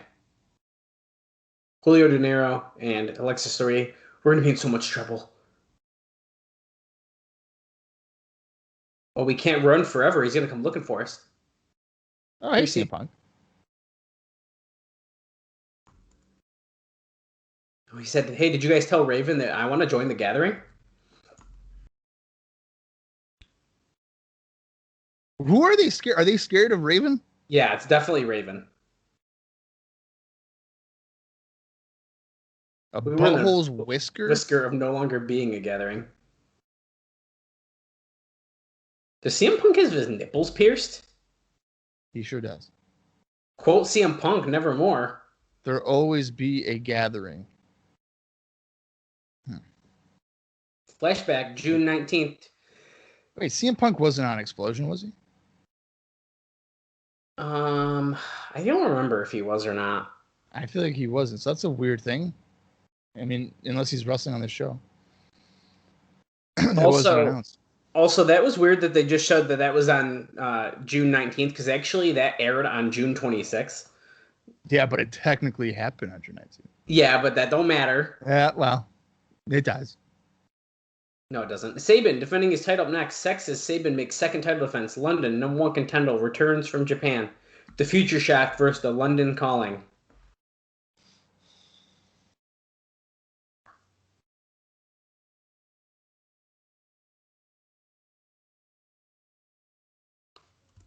London has this generic music. Oh, yeah, dude. It's wicked generic. Actually, I think it's Kid Cash's old song. Yeah, it is. You're right.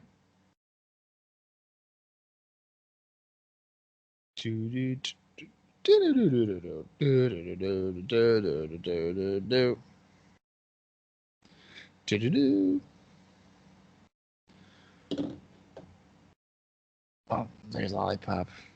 Happy anniversary, Lollipop. She's got some underboob shown, but that doesn't really matter because we've seen all of her breasts. Yeah, so it's not even a tease anymore. Yeah. It absolutely is not. Here's our champion, Chris Sabin.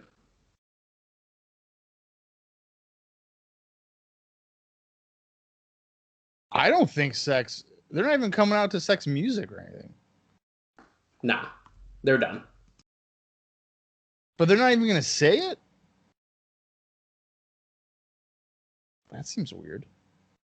Oh, London wanted to go to for a handshake. Yeah. And Sabin said, fuck you. Why is Andrew Thomas wearing a long sleeve shirt? Good question. I feel like I've not seen a referee wear a long sleeve shirt in a non-air conditioned fairgrounds in June in Tennessee. Why not? You better have a bunch of water. Arm drags here. Now they're just going to stand up, shoving Paul London. How dare you? London responds with a shove, and then he gets slapped by Sabin.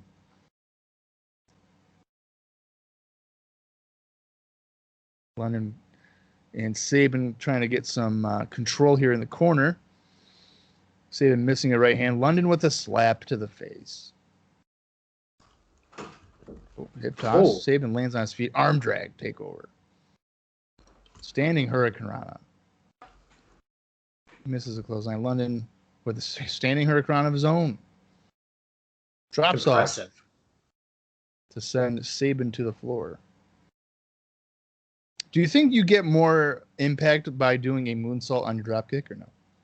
I feel like it means you must because you have to push off him pretty hard to do a moonsault. So it's got to... Yeah. We're fighting on the apron now. Yeah.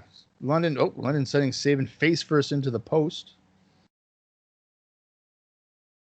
London playing to the crowd here. Looks like he's going to get a running start. Yep. And Holy shit. shooting star press to the floor from the apron. On to Sabin. It looked like he also did a clothesline, like a shooting star clothesline. Let's see the replay here. Yep. And yeah, he pretty much did. Yeah. That was impressive. Yeah. The fans are chanting, holy shit.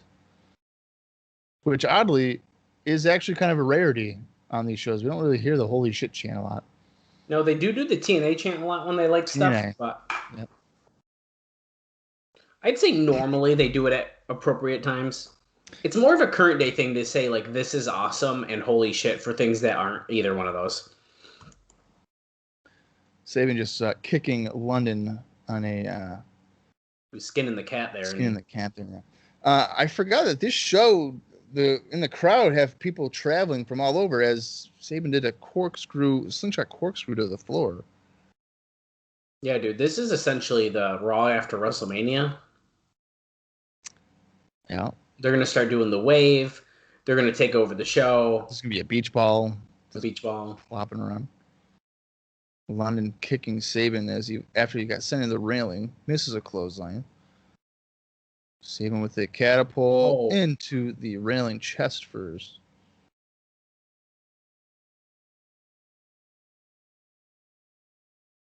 Oh, what is he going to do? Oh, looks like he's going to be working over the ribs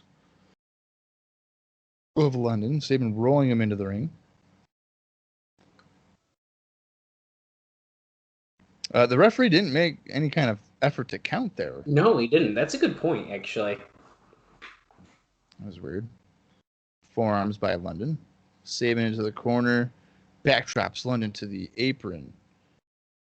But London with a forearm going for a springboard crossbody, but it lands over Sabin's knee for a gut buster. Wow. Bet Paul London didn't expect that. Got a 2 count there. No, I don't want to be a Debbie Downer, but I think since Paul London just had that tryout, I'd be pretty surprised if they were like, hey, let's put the X Division title on this guy. Well, that would be a TNA move to do, and to be honest with you, TNA, they love their fucking tournaments, so why not? Well, so you're thinking we're going to put it on Paul London. Next week it'll be vacated, or in 2 weeks, and then we're going to have a tournament to determine the new, after we're just finished 2 tournaments that were going on simultaneously. Yes. They could do a best of... TNA couldn't do a best of like tournament matches because they'd fill up too many DVDs. Oh my god. They don't make enough discs for even the best of. You would end up having half their library. I mean... Oh!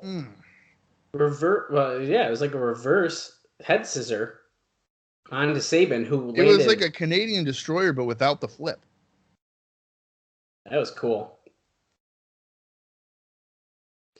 The crowd is eating this one up. And it's been good. This has been a good X Division match. This is making me want to watch some Paul London from Ring of Honor. Spinning heel kick by London. Another drop salt. Oh, London comes back off that, the Irish whip with a forearm. Who is he, Lex Luger? Sabin's scared and is in the corner. No, don't do it. Pulls it. Oh, but he tried to pull him by the tights into the corner. Oh, he's playing possum. Yeah, he hit his hand on the top turnbuckle trying to play it off like he got hit. Versus that back suplex. Double underhook. Face buster. Going for that cover. 1, 2, saving.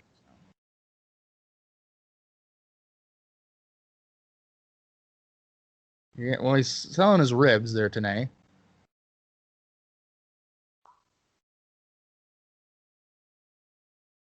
Breaks out of the full Nelson. Oh. Uh-oh. Holy shit. Swing gutbuster. Going for the cover again. London kicks out. Dude, that set even looks cool from the ring. Like, it looks so much more of a big deal now. It really does. Oh, look at that. CM Punk is here. The hell is he on? I don't know, but he's got dyed hair. His, tips are dyed. Why is he sitting in the corner? He's doing like the Raven. Shouldn't Andrew Thomas be ringing the bell? I mean, I know he hasn't gotten involved yet, but he's in the ring. Yeah, I would say he hasn't got involved, yeah. So he's trying to impress Raven by his impression of him. Oh! London counter day. Oh, shooting star. Punk's not impressed. No. And I think they said that that's what he calls the London falling. So London calling, yeah. London calling. Well, I feel like Punk is going to do something here because Andrew Thomas is not paying attention. Oh, yeah, he is. He just stood up. Get out of the replay, god damn it. You just hit essentially a Raven effect, a DDT. He's doing the taunt now. Is he going to earn his way into the gathering after doing a DDT to Paul London? I guess we'll find out soon.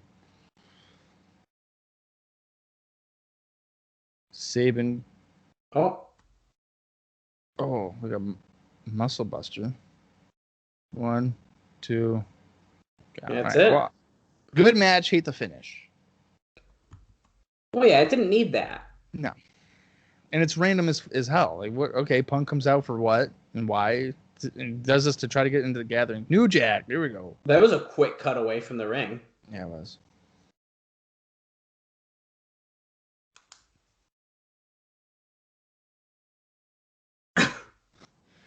I don't give a shit about Mike Sanders.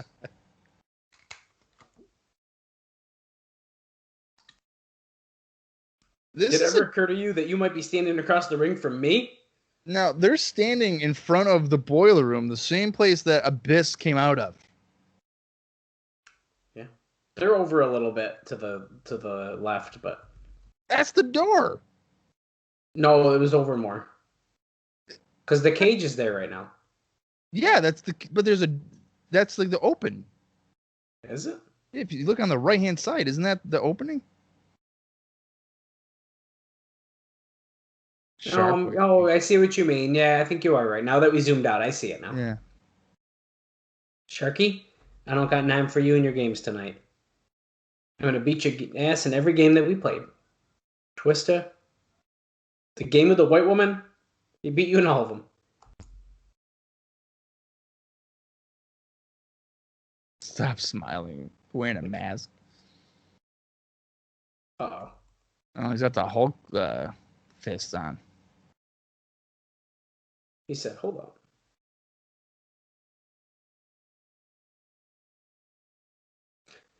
on. After I'm finished with Mike Sanders, he's going to beat Shark Boy with that too.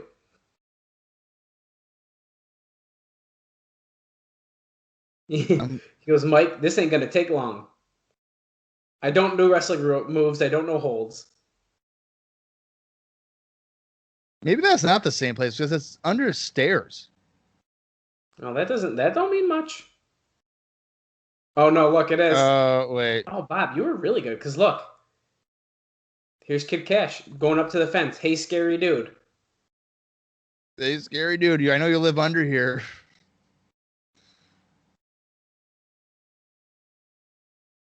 He's like, did you get the note I left under your cage door? Did he say cookies? Yeah. Did he leave him cookies? He said he needs his help tonight just one more time. We on the same page? We in the same book? Oh, shit. Something got thrown at the door. It looked like the thing that the cookies were in. Does he take that as a yes? Okay, another flashback moment here. Oh, yes! Puppet! Show him pull the gun. Oh, yeah, he hit Don West. Little guy. That probably didn't help his case there. Jasmine St. Clair, dude, July 10th. You miss her or what? Borash does. Look at him. Oh, dude, that was some funny shit. Oh, my God. She took her underwear off. Then Bill Barons had to come out. Oh, yeah, and he got speared by Ed Ferrara. Yep. Dude, I want to go back. I want to go back to these. Here's Chris Rock from September 5th, 2000. She said 2003. It said 2003.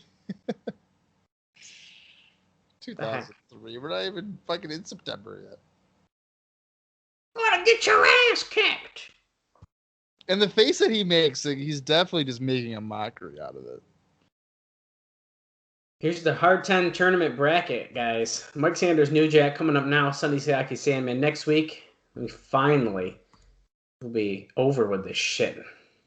No, well, because next week it's another semifinal.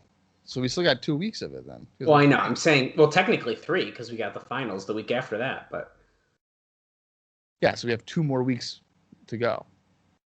Yeah, because this one's happening right now. Here comes Mike Sanders not wearing a sex shirt. Yeah, he's not. Oh, wait. He's like, wait a second. I got something right over here. So we haven't talked at all about a former TNA alum. Well, I guess Sanders just left. Well, did you hear about Buff Bagwell and his arrest? I did. Yeah. Yeah, it was like what? Was it like 17 charges? Yeah, 11 or something like that. Yeah. Or yeah, it was double digits. Yeah. Here's New Jack. He's pissed. He wants to know. He's like, where the fuck is Mike Sanders? Okay, well, did he not see that he just turned around? Oh, okay. Well, trash can lid shot. Now the bell didn't sound, so that shouldn't count. It shouldn't. And the bell just sounded now. Sanders, he does get a point for that. That's bull. There's a sign that says wash yo ass. And Sanders is also wearing a bulletproof vest. Probably because he thinks that he's going to get stabbed. Well, there's no points for getting stabbed. No, I mean, no additional point. He can't even throw a trash can. There you go. He just took half the weapons from the crowd and just tossed them in the ring. So now none of the fans have weapons anymore. Well, the fans are like smashing them against the railing too, making like a loud noise. Oh, trash can shot. Did Sanders dye his hair black or something? It does look a little darker, right? No.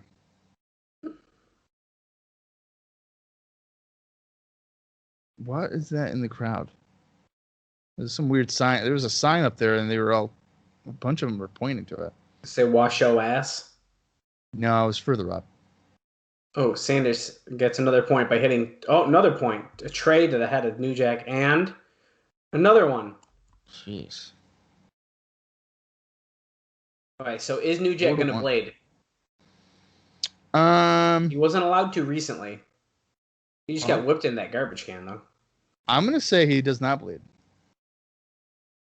I'm going to say he won't either. Oh. New Jack just looked up like, and Mike Sanders like, yo, that was a little pussy shot. Yeah, hit me with some authority. No, he's got a chair. Well, he just set Mike Sanders in the corner of the guardrail with the chair, and now he's climbing up on the apron. Oh, no. Holy shit. He missed.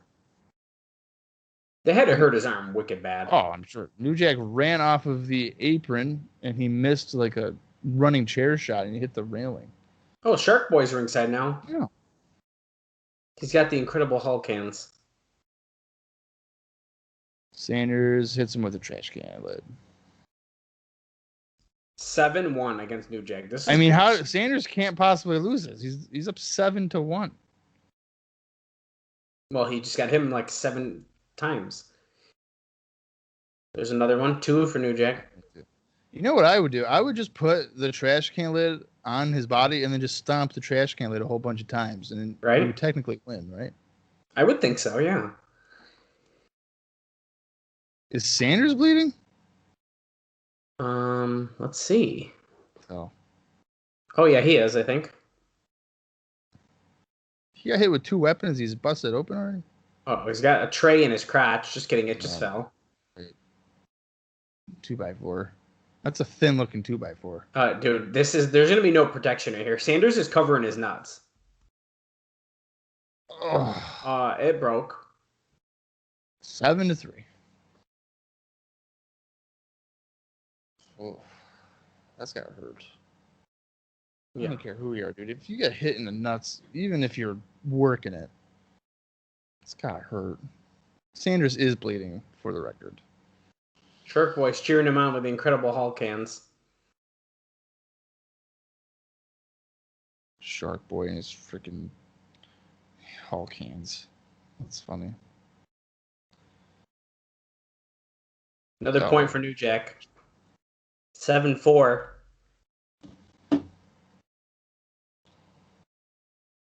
7-4 now? Yep. See, this is the thing, though. They could have probably made this like a more fun hardcore match, but like since they have like this rule, you got to get a point for every time. I feel like we're like missing out on some fun that we could be having. Well, it's kind of, it limits you. Exactly. Because if you waste a weapon shot, then you waste a point, you know? Exactly. Sanders rolled out of the ring and he just perfectly went onto this table here. Well, yeah. Oh. Hands up. Is New Jack going to dive off the top rope onto that table? I just got a feeling that he might be doing that. Probably not end well here. We want tables. Sanders is on the table again. Where's New Jack going? Okay, well, New Jack looks as if... Is he going to climb all the way up, though? Now, if Sanders were to move and New Jack went through it... Oh. Why does he want to give him the Hulk hand? New Jack's like, no. Their crowd's chanting, use them.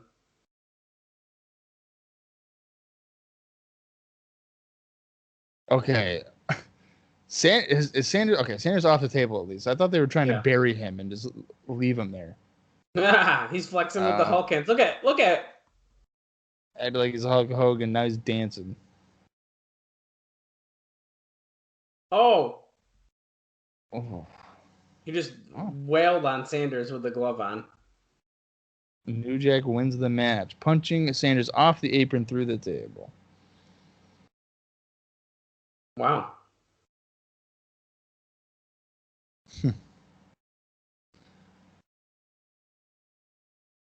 I could see New Jack and Shark Boy getting a tag title match. Why not? New Jack just hit Shark Boy. I think they're getting over as this odd couple thing. They really are. Here's a look at the female phenom Trinity. She's in a convertible. That's what I call a Sunday drive. She's doing donuts.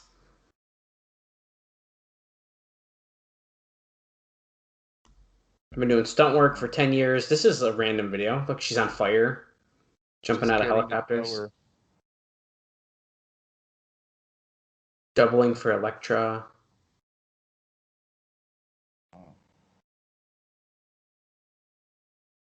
Hitting the ground hard. That's my main thing. Didn't she, I feel like she was a stunt double for Jessica Alba, right? Maybe. Is that what the Elektra one is? I have no idea. I don't know. Who played Elektra? I saw it, but I saw it a long, long time ago. Let's look. I love it.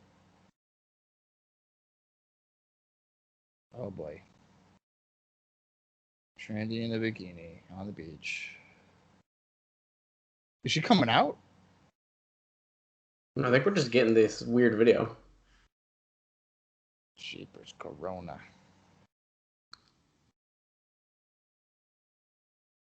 It amazes me that Trinity didn't get like a shot really in WWE. Because, I mean, she can work and she's attractive. Seems like Vince would like that.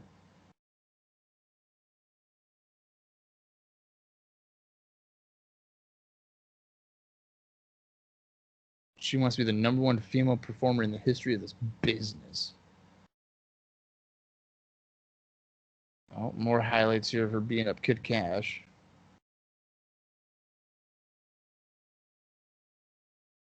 Blowing a kiss to the camera. See, they're even doing like the Lita thing with her name in the smoke or whatever. Back to Lollipop. The female phenom. So I know she definitely stunt doubled, as we get more flashbacks here, for Daredevil. Dusty Rhodes' debut, Yeah. December 11, 2002. But it doesn't look like... Yeah, Jessica Alba wasn't the one who... She was considered for the role. So that she might have done it for something else, though. I didn't know. I thought maybe it was. More of these Raven's flashbacks. debut, January 22nd. What is going on here? He's got the belt! Oh my god! Bob, we're almost a full hour in. We're at 54 minutes and 20 seconds. Yeah, this is definitely going quicker than a lot of other shows. D'Lo's debut. D-Lo. The only negative, I think, was that extended Russo talking segment thing. And then I don't know if I really like these flashbacks. I don't mind the flashbacks, mostly because I think this makes sense to be doing. I don't like that most of the flashbacks are from like the last 3 months. Yeah, that's what I mean. Oh, that sounds. What's up next? Just incredible here. It is. Just incredible.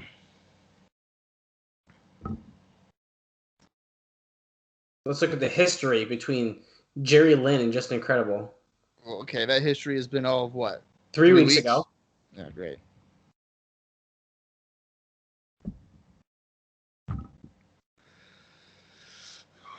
Oh, yeah, Just Incredible blowing the tag team match 3 weeks ago after Jerry Lynn told him, hey, you finish it off, and then he lost. What a jerk. It seems like a kind of a valid reason for Jerry Lynn to be pissed off. Mm-hmm. The latest chapter in this rivalry. Now remember, we were supposed to get more stuff between these guys, but they were pulled from the show. We discussed that last week. And well, the Incredible have like a family emergency or something like that? Yeah, he had the family illness or something, and then Jerry Lynn got pulled from the show. And then last week we did this weird-ass sit-down interview. Yeah, where Jerry Lynn suggested that Incredible was taking it up the ass from Paul Heyman.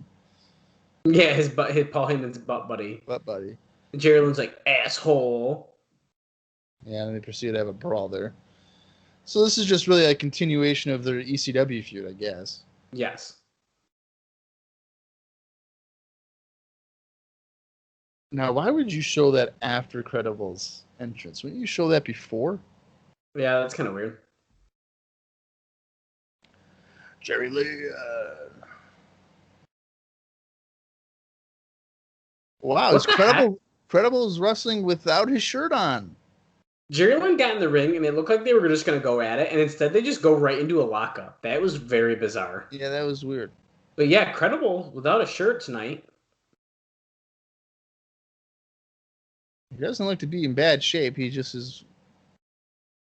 Like I've been saying since he's shown up here, he's just very thin. Like I'm not used to him being this thin. He's thinner than when he was Aldo Montoya. Oh, you think so? I think so. He's, as I've said, he's definitely smaller than his ECW days. Yeah, I compared pictures of that one. He definitely is.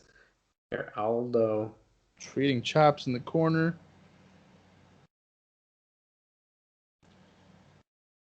Oh, roll up out of the corner by Lynn for a 2 count.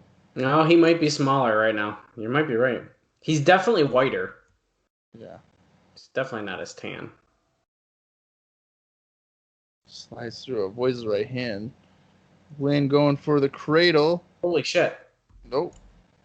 Credible backdrop, but Lynn rolls through with a roll up for a 2 count. Knee lift by Credible. How do you feel about Credible wrestling with that damn towel in his back pocket? I just don't know the reason, but I don't know what the reason is either. Unless he uses it. I know that Raven used to wrestle with a snot rag, and he'd blow into it and then rub it in their face. I don't know if I knew that or not. Yeah, he did. Ooh, Credible on the apron, clothesline Jerry Lynn. Climbing up to the top rope now. He's perched up on top, Bob. What's he gonna do?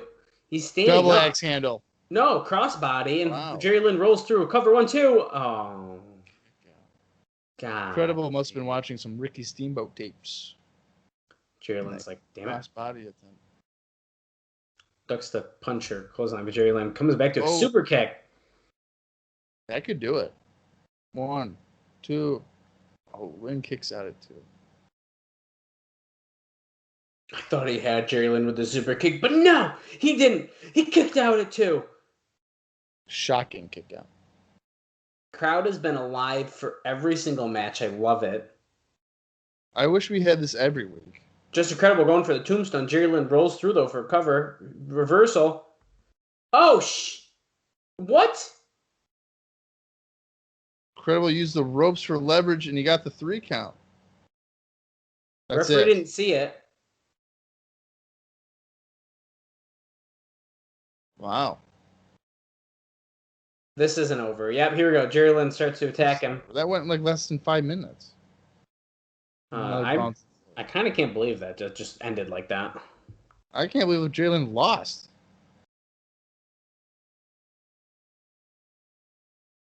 Throws Credible into the crowd over the railing. Yeah, that match went 2 minutes and 43 seconds. It went less than 3 minutes. Yep. Bell to bell, baby. Now they keep on brawling into the crowd. The fight continues. Who was that? I'll bet you half of those guys who just jumped in are all those guys in Explosion that wrestled. Look, this is the best time at a wrestling show. You're getting squished. You don't know if you have anywhere to go because they're all wrestling near you. Yeah. You're like, fuck, I'm about to get hurt right now. I think you're right. I think that's Sal Renaro. Yeah, Oh. it's Sal Renaro right there in the red shirt. Oh, okay. There we go. Yeah, those are all the Explosion guys then. Yeah. And all the referees who have long sleeve bow tie What shirts. is up with that? Is it because it's a special anniversary show?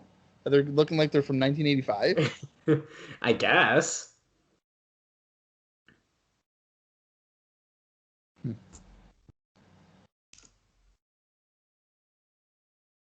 Credible saying, "You and me, I will kill you." Well, Credible, you're already won. You don't need to wrestle him again. Yeah, but now he's pissed because he was fighting him. He's I like, wouldn't yo. care. Dallas, if I beat you in a fight and then you attacked me afterwards, I'd be like, all right, cool. I already won, though. Oh, wait, what's this? Oh, BG James down with Conan and Ron Killings. BG James is pretending that he's Mike Tenay. You're not packing any heat, are you, fellas? So he's about to ask Truth something here. You were the first black heavyweight champion in the NWA. Damn right I was. Oh, the fans want to know. It's been eating at him. What's he got to ask here? What the fuck? My God. Okay, so he just asked him what his people's infatuation is with fried chicken. So fucking stupid, man. What the fuck?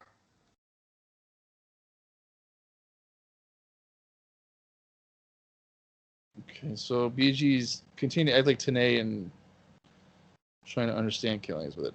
Doesn't really make sense. Now we're on to Conan, who's wearing a Michael Vick jersey. Oh.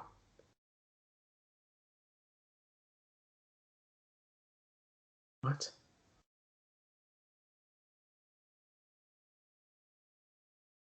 Why is he talking like that? He's trying to. So TNA would know the names of the moves that he used to beat him, and BG doesn't. Okay. So he's just being like, when he beat him with that Rana. So he's asking him about the Taco Bell dog. We're just being racist as fuck in this segment. I think this is him trying to say that TNA's racist.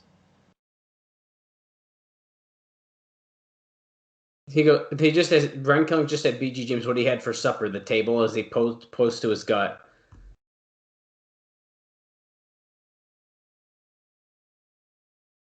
Oh my God. Oh, packing more fudge than the Hershey concession stand. Jesus Christ, Conan.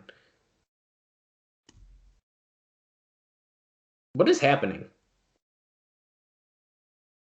I have no idea what's going on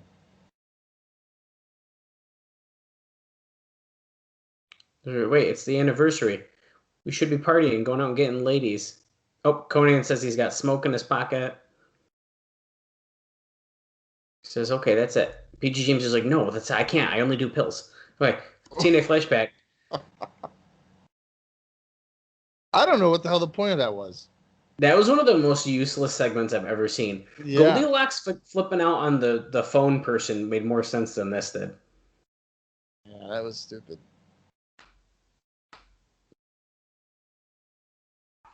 What about a midget beating off into a trash can? Oh no, they're showing it. Oh my God. I can't believe that Goldilocks didn't know what was going on in there. Yeah, me either. Funny. All right, who's this? It's Loki's song. It's not. Yeah, I think it is. But it's no, it's not him though. Tokyo, Japan. Is this Kenzo Suzuki? Kenzo Suzuki. He's looking like Tanahashi. Yeah. That's weird. Oh. Yep.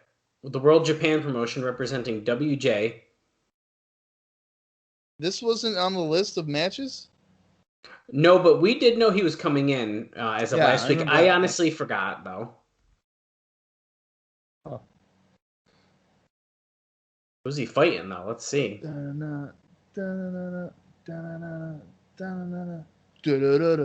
Perry Saturn. Oh. This makes sense. Perry Saturn, this looks like such a badass. Yeah, he does. So Tanay is basically saying this is basically an interpromotional match, which no shit, but that's because Perry Saturn wrestles in New Japan, and Kenzo Suzuki left New Japan to wrestle for the WJ promotion. Right. So if it's interpromotional, that makes me feel as if we're not going to get a winner here. You would think so. If I had to guess, though, Suzuki's going to go over here. Yeah, if someone was going to. I'll tell you what. Suzuki looks like a star here, though. He looks great.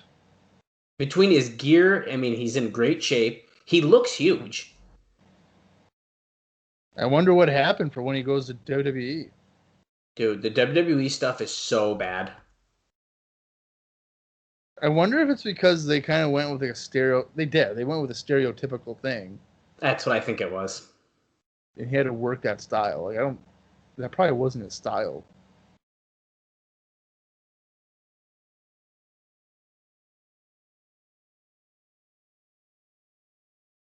So Perry Saturn wants to prove that the Extreme Revolution is a force here. Oh, Kenzo Suzuki with a low blow there. Rudy Charles is ignoring that completely. Oh, we're cutting to the Spanish announce team, so unless Bob knows Spanish, I don't know what they're saying. I have no idea. Side suplex there by Suzuki. We are at 1 hour, 7 minutes, and 38 seconds. If you are watching along with us, if you're not, well, we still have about 45 minutes or so of this anniversary show. We still have the tag team title match. Yeah. Sting making his first appearance in that tag team main event where we don't know who AJ is teaming with. Dude, I mean, this show's just going to keep getting better. Yeah, well, what else is there after this? Is it just those two matches? Well, I would look, but you know what? I don't really want to spoil this for myself. Don't look, because they'll probably spoil the surprise. 2 count for Saturn on a roll-up. Oh. Saturn had the tights with the roll-up, but Suzuki used his leg strength, and he kicked out. Saturn, springboard, drop kick, but Suzuki was not quite in place, so as they say, he didn't get all of that. Did not. Still managed to get a 2 count, so he must have got enough of it. I hate that. Like, why are you kicking out at 2? Kick out at 1 sometimes. Yeah. Not everything needs to be a 2 count. Well, that extra second of rest. Well, yeah, I guess. Oh, nice. Floater suplex by T-bone, by Saturn. Going for a scoop and a slam and proceeds to fall down. He didn't get quite the leverage he wanted, but look at this. Springboard. Okay, he overshot the springboard splash. That one. Is Saturn is starting to look a little bit like Mike Awesome did. Yeah, what's going on? He's got a bit of a gut going on here. What? Did you say Suzuki's first match? He was scheduled to wrestle Goldberg at the Tokyo Dome? Yeah. Whoa. So he ended up wrestling Manabu Nakanishi in his first match because Goldberg was injured. What in the world? Well, that's a fun fact. Yeah. Goldberg, boom, spear. Oh, my God. He just dropped him on his head with a German suplex. That German suplex looked like he just murdered him. He kicks out. Well, he avoided getting hurt by Goldberg, but maybe not by Saturn. Elbows here by Saturn, breaking free of a go-behind. Irish whip, pop-up. Spinebuster. Going to the top rope. Go get him, Perry. He's going to go for his world-famous elbow drop. Yep, nails it. He's got a great elbow drop. It is nice. 1, 2. What the fuck? Why is Justin Credible hitting... Oh, great, Jerry Lynn. That's why. Well, why would he hit his... They're friends. They're in an alliance, I thought. Yeah, see, Don West. I knew there wasn't going to be a goddamn finish. Inter-promotion. We're right, yeah. Well, Saturn's in the ring with the kendo stick after he clotheslined Suzuki to the floor. Oh, I thought he was going to hit the referee. Sadly, he did not. A no contest. Okay. Backstage. Whoa. Goldie is with Styles right now backstage. She said, I'm having a hard time swallowing what you did last week.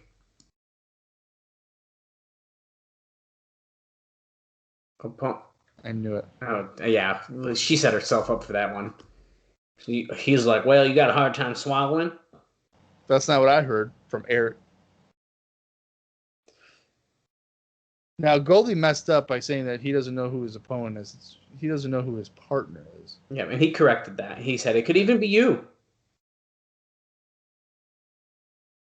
Swallow that, Goldie. She's like, flashback. Maybe I will, AJ. Toby Keith, baby. Oh, See, yeah. this is the kind of flashbacks they should be showing. Yeah, not stuff from 4 weeks ago.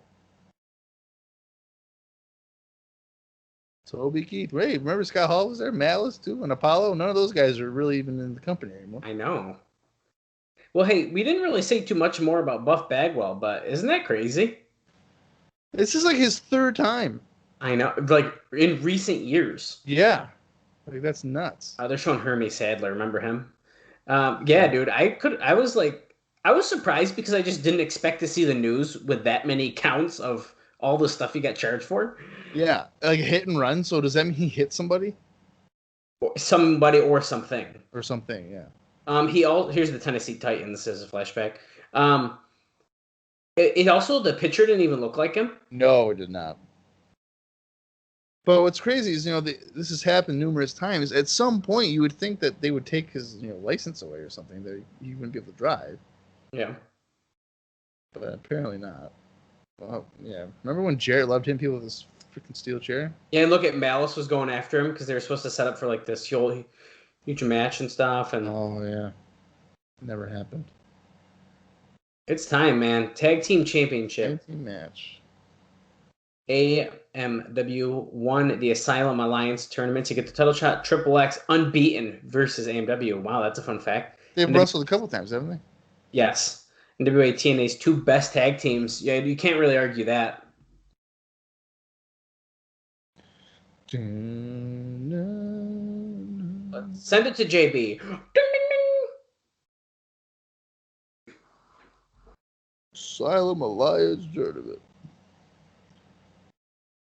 of the world. Oh, shit. We're going right at it backstage. They're tagging backstage. What the hell's up with that? That's cheating. Oh. They can't do this.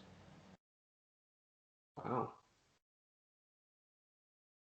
The nerves of these people to do this to them. How dare they? Daniels, this is what I'm talking about. Where's Mortimer Plumtree? Oh, wait, he moved back to home, to Milwaukee or Wisconsin. Or wait, Milwaukee, Wisconsin. Isn't that what?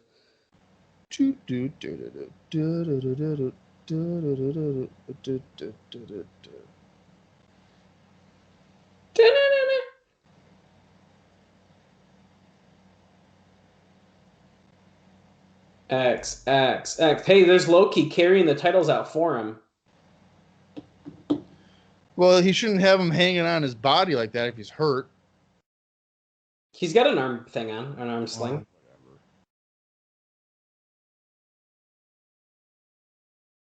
I wonder why they have him out here if he's hurt. Like, what? He can't really do nothing. He wants a payday to show up. Oh yeah, but Skipper quite looking limited. ripped.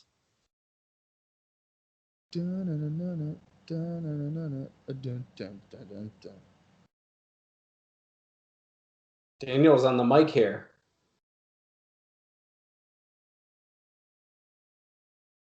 He says, on this 1-year anniversary, welcome to TNA, where sports entertainment is the new tradition. And you're looking at this lifeblood of sports entertainment extreme, Triple X. That's the first time they've mentioned it in the first hour and 15 minutes of the show. It's crazy. It doesn't exist. I'm telling you. Oh, they're going to spread the gospel for sports entertainment around the world. Lucky for us. Oh. In 2 weeks, he returns to Japan. So they're losing the titles then. I would assume they're because have to, fucking right? Loki's hurt, so they can't defend it. In Japan, it's usually like a 3-week tour or something. Wait, let's see James Storm's reaction. He doesn't look as pissed, but you know what? It's hard to say because they were just selling an attack too. Yeah. I'll give him a break on that tonight. James Storm in the ring with Skipper. Ducks a clothesline. Last week, he was so fucking happy. Whoa. Nice Matrix there. Oh, we're going like into this. Ready? 1, 2, 3. That's it. Sting's going to wrestle for 40 minutes. You would love that. Dude, I'm a Sting mark. I don't care. Dude was... Nice. That was good. Skipper lifted Storm into the air, and Daniels hit like a flatliner on the way down. Which doesn't make sense. I mean, I guess he was on the way down anyway. So you forced him down a little harder, the though. Visual. It's a good visual. And that's what wrestling is, baby. Performance art. Heel kick by Daniel. Performance art, you're right. Is pro wrestling a sport to you? I would consider it a sport. You have to be athletic. Yeah, I agree, but I don't know. Sports are not predetermined, though. That you know. Oh, look at that. Be athletic. Double underhook. Like a double underhook, like a over the head suplex. You figured it out. I was getting there. What are you drinking this week? I'm drinking an iced tea. Wow. All right. I usually get the fancy drinks for IcoPod. Oh. Iced tea is for the TNA show. Generally. Sometimes I have a coffee, but... And now that we're past the hour mark, I can drink as much as I want, and I won't have to worry about having to pee. Look at this. Daniel's holding up Storm in a suplex, and Skipper came in with a crossbody. That was nice. Yeah, they do the X arm top there. Harris on the top rope. Double clothesline to Triple X.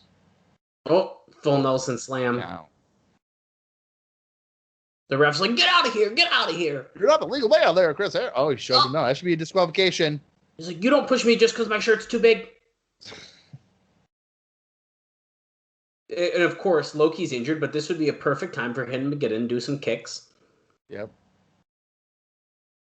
That's how you know he's actually hurt. He's not getting involved while the ref's back was turned. Yeah, he's doing nothing. I wonder how long he's out for. For TNA, at least. Look at this. Oh, Daniels accidentally hit Skipper. He's holding Storm in like a full Nelson, and he slipped out of it. Come on, Storm, make the tag to Harris. Grabbing the ropes. He's really just delaying this as much as he possibly can. He's made that tag. Here comes Chris Harris. He knocks down Skipper. Gets Daniels. Skipper again. Daniels coming in with some punches here. Oh, Irish whips. He's going to duck it. Yep, ducks the line, comes back. Leaping line. Yeah! I'm fired up. Hoo-ah! And he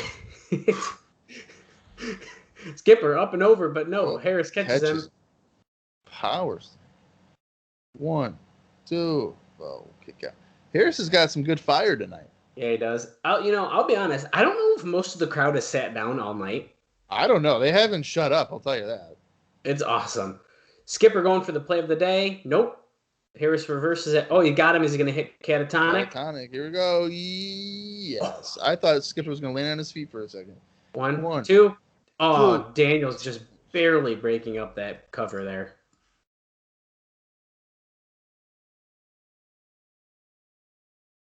Good point, Mike. Today we talk about Sports Entertainment Extreme being in disarray, but you can't say that about Triple X. Angel's Wings. Ooh. Angel Wings. 1, 2. Oh. Storm with a dramatic save there. Oh, kick by Daniels. Caught coming off the ropes with a power slam. 1, 2. Oh, kick out again.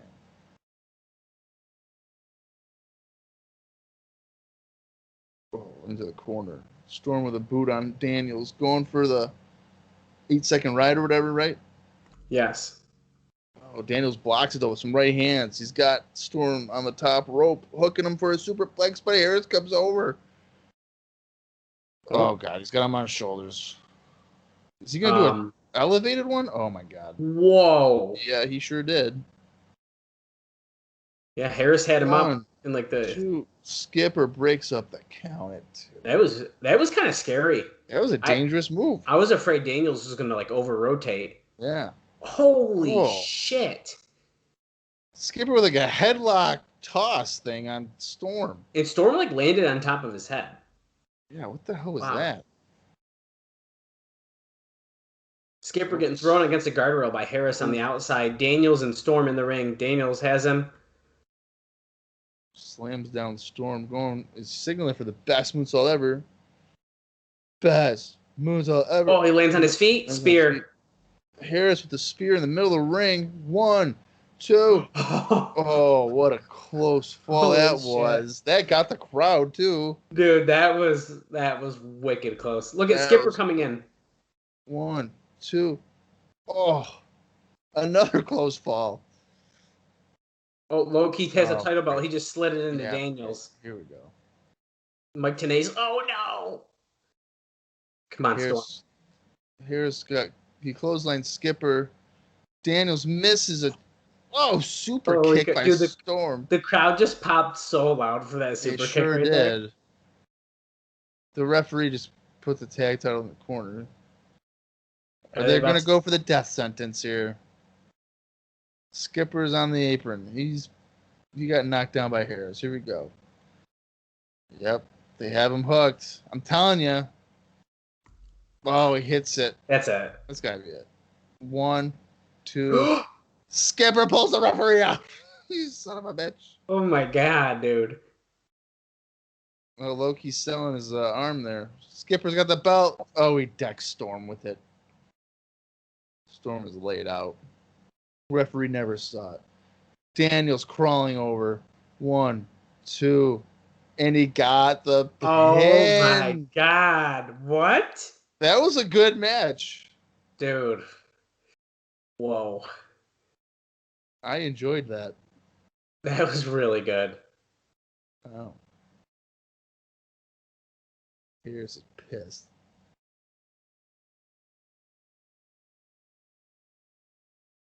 All right. Well, I guess. He said 2 weeks. So next week. Oh, there's still time to lose the belts. Yeah. Mr. Jerry Jarrett. What? Whoa. So this is the first time Jerry Jarrett has ever appeared on screen for TNA. Yep. He's sitting down with Mike Tenay here. He's naming all his accolades here. Sucking up to him. Is he still alive? Jerry? Yeah. Yeah. You never know. Pretty sure he's still alive. A founding father. Yeah, he definitely is. Because Jeff on his podcast, like, yeah, I just had dinner with him like last week. Oh, okay. He said this is a special occasion, so this is why he wanted to be here. Because he told Tenay he was never going to do this. He says it's been a really, really rocky road. But we've survived in spite of bumps and bruises. Tough times make tough people.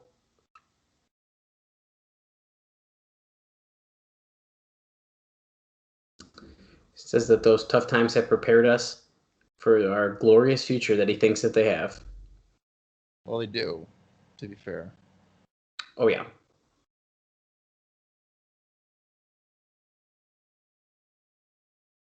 I feel like Jerry Jarrett, like, he doesn't even want to like look at the camera. He's just looking down. He's barely even like looking at Tenay. Yeah.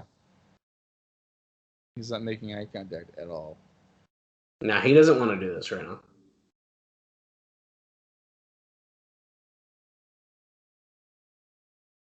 Talking about territory system, saying how the NWA got weaker when they did.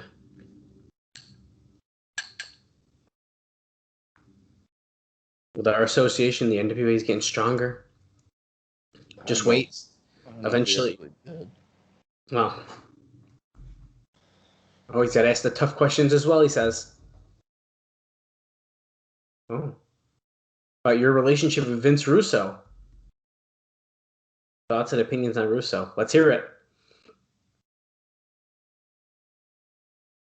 Oh, he says he doesn't know if he's got him formulated himself.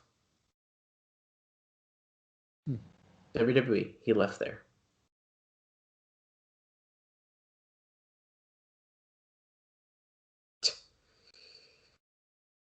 So WCW closed up, and now he's here with us. He's just mentioning how the guy, every company he works for goes under, or he leaves.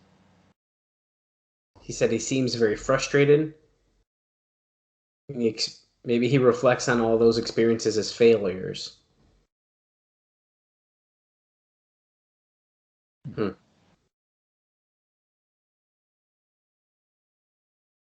His fear is that Vince has crossed that line between standing up and obsession.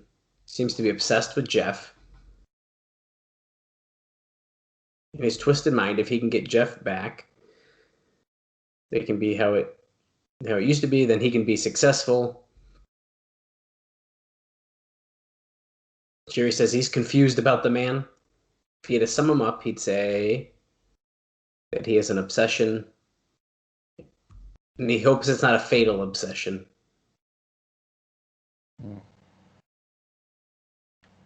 He congratulates him on a year. Says that's one of his career highlights.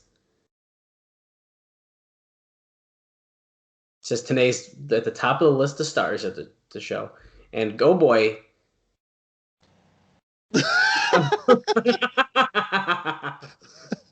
No kidding, Eric.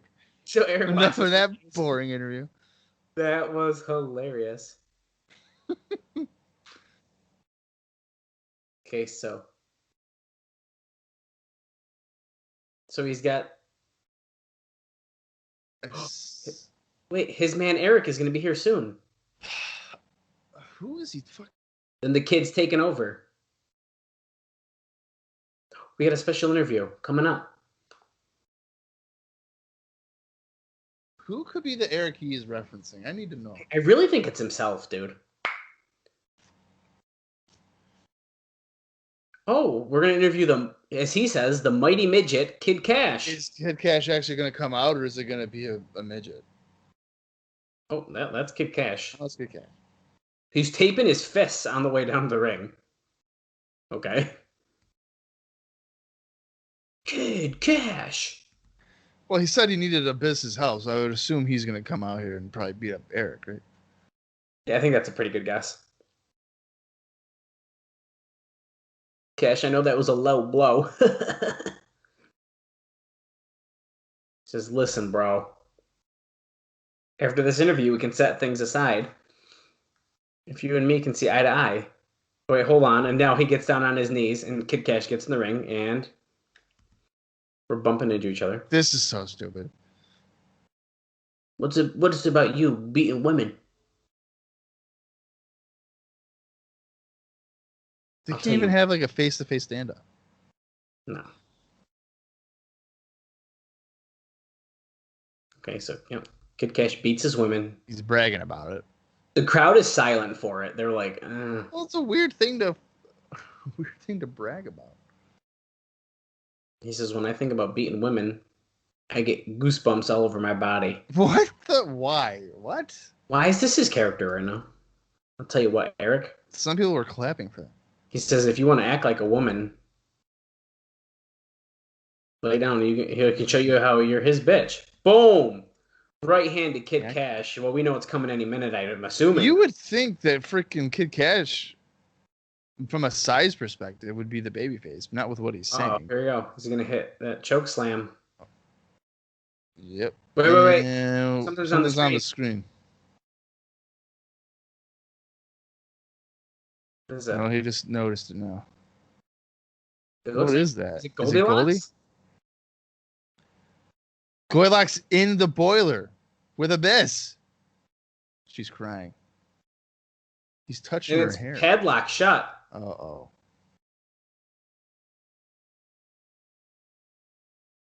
He's trying to kick the lock off. Is Abyss, or the masked man, as they're saying, is literally just, someone's changing in it. Whoever was changing was like in their thong. That was ridiculous. It was a guy for sure.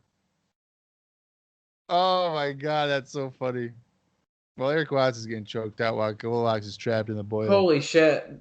Okay, so That was like a fun segment until they kicked the door open and some dude's standing there in his Oh thong. my god, that's funny. This is literally from last week. Styles winning the title from Jarrett.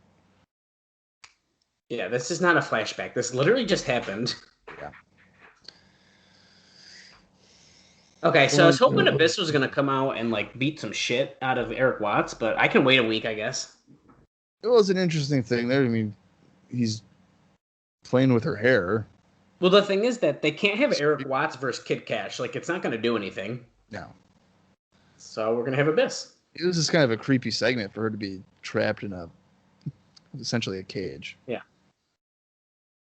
I'm hoping that Eric Watts and like he's gonna need a partner, and I can't think of a better team than to bring Techno Team 2000 Oh my God, Chad Fortune! to TNA.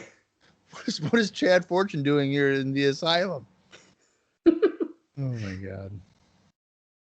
Yeah, semifinal action. Hard time. We already know. Sonny Siaki and Sandman. That's not gonna make me spend $10. Wait, what's this? Chris Harris. He's gonna make this real simple for everybody. Every time you get in the ring with Triple X. He said, "Do you want a hard sell, Don?" Next week. America's Most Wanted. Triple X. For the Tag Team Championship. In a steel cage. Oh. Wow. That's the first steel cage in TNA history. Whoa.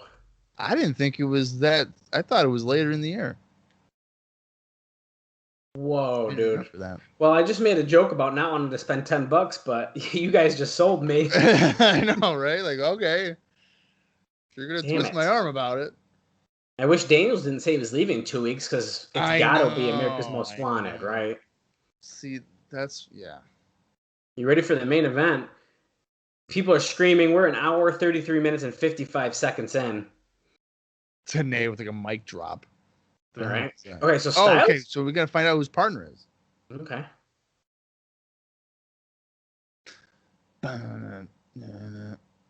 We have just under 20 minutes left in the show, I believe. So we'll see what happens here. Well, we got entrances, and I'm sure he's freaking introducing them, but he's still going to do the boxing one too, probably. Well, with Sting here, I feel like you have to. Yeah. Here's Styles coming out with Vince Russo, wearing all white. He's wearing his pay-per-view gear, brother. You got to wear white on the big shows. Brian Myers just talked about it on the Wrestling Figure podcast. You got to wear white on the pay-per-views? Well, he said that that's a thing people do. Like, really? it's like a known thing. Like, you wear white for the big shows. Huh. Which, if you notice, whenever there's like a big show, at least a couple people are wearing white gear. Well, what about Stone Cold Steve Austin? Oh, that's Stone Cold. What about The Rock? Shawn Shawn Michaels has definitely done that. Shawn Michaels has done it. Yeah. Okay, Vince Russo says, now it's time for the mystery partner. Okay, bro? It's not one of you mocks, is it? It's Air Paris from the WCW Cruiserweight Tag Team Tournament. Air Raid. It's Air Paris. Air Paris is good, though, but still. He was, yeah. You haven't seen him in a couple of weeks, but it's Tony Mama Luke. He's a lot like me. He's a scum of the earth. And tonight he's in my corner. Triple H. Freaks and geeks. Keep it up. Sean Waltman. Oh, 6-pack. I feel like AJ didn't know that was happening. Whoa, okay. Should we go to Lollipop shaking her ass? As Don West is saying, he swore he would never work with Russo, which seems to be legitimate shit because it was going on behind the scenes. Now, as we know recently, where is he? Hasn't Waltman screwed over TNA the same amount that Sabu has? I'm sure it's similar. Okay, so wait, where is he? Because he's not coming out. Styles is looking like, wait a minute. He's probably holding them up for more money. I ain't going out there for more than $3,500. There he is. Suck it, suck it. He's not even wearing gear, though. In my opinion, Bob, is Russo saying his name kills his pop before he even comes out, and then his delayed entrance kills it even more. Yeah, because there's really no reaction to that. No, dude, no one. I feel like the fans don't care. Well, that's kind of been the trend with Sean Waltman. He like for some reason in WWE, he always had that go away heat. It's weird to me. Poor TNA's trying to sell this so good. I was right just thinking that he's trying so hard to. Look at Too Sweet with Russo. Sweet. Now, I did know that Sean Waltman returned on this show. I did not know he was Styles' partner, though. In the main event. Yeah, I didn't know that. Thank God they're saving Sting for last. Knowing Jarrett, I was expecting. What if Sting comes out to Jarrett's theme music so they're together? Like with him? Oh my God, dude. What if they have? He does. Are you serious? Well, it's only been a week. Are they gonna have theme music for him? Come on. No intro? What is happening? Well, I don't mind the no intro. Well, I just don't we even know who think- these people are. Well, I know, but so Sting's beating the crap out of Styles in the corner. Jarrett, Sting, whip Waltman, and Styles into each other. Styles still has the title on. Oh, he does, yeah. Woo!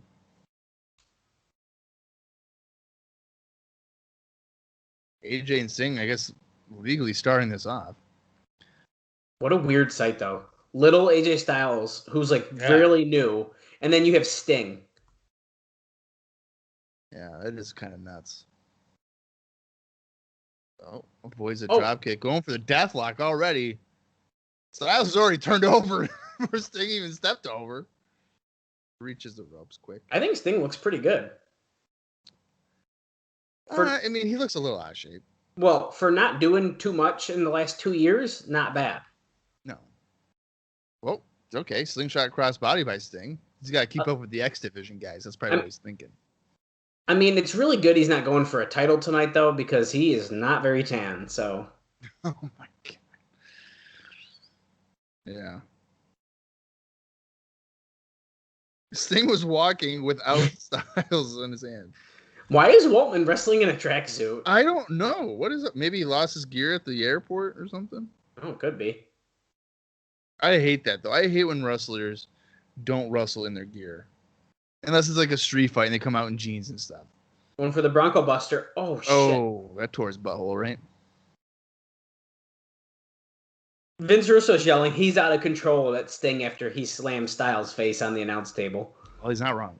Waltman, pop up. Nope, Jarrett catches him, power bombs him. Essentially, he just falls, but whatever. Jarrett calling for the figure four here. Crowd still on their feet. Haven't sat down in 2 hours. Figure four. Can you get it? Yeah, in the middle of the ring.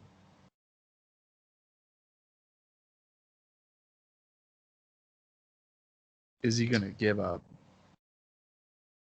Yeah, Vince Russo goes, they just got to gel together. It's their first time teaming. Nothing to worry about. They're just a little off sync. 1, 2.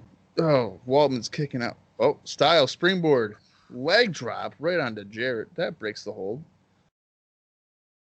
Okay, so it looks like Waltman and Jarrett are officially the two legal guys because Sting and Styles are now on the apron. Yeah.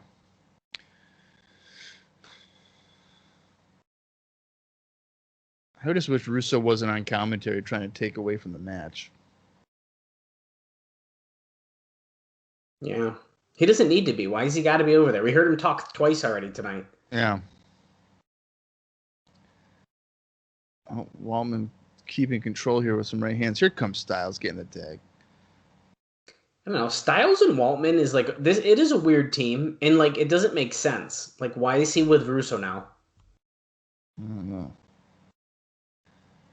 Knee drop. Although I guess I don't have a better idea of who it could have been. Air Paris. I don't have Air Paris. Yeah, I don't know who else would have been a suitable big name. Realistically, it makes sense. I mean, we've been hearing the rumors that Waltman wanted to come back. Right. Now, if we weren't reading those notes and stuff and weren't being little smarks, then like I'd be pretty surprised right now. Yeah. Dropkick by AJ Styles. So Jarrett's probably going to get his butt kicked here for the next 5 minutes before Sting comes in and does work for the last 45 seconds of the match. Well, he's getting paid a lot of money to do that, so. Yeah. I can't believe he was getting paid $20,000 a shot for WWE. No wonder that WWE lasted all of like 2 years.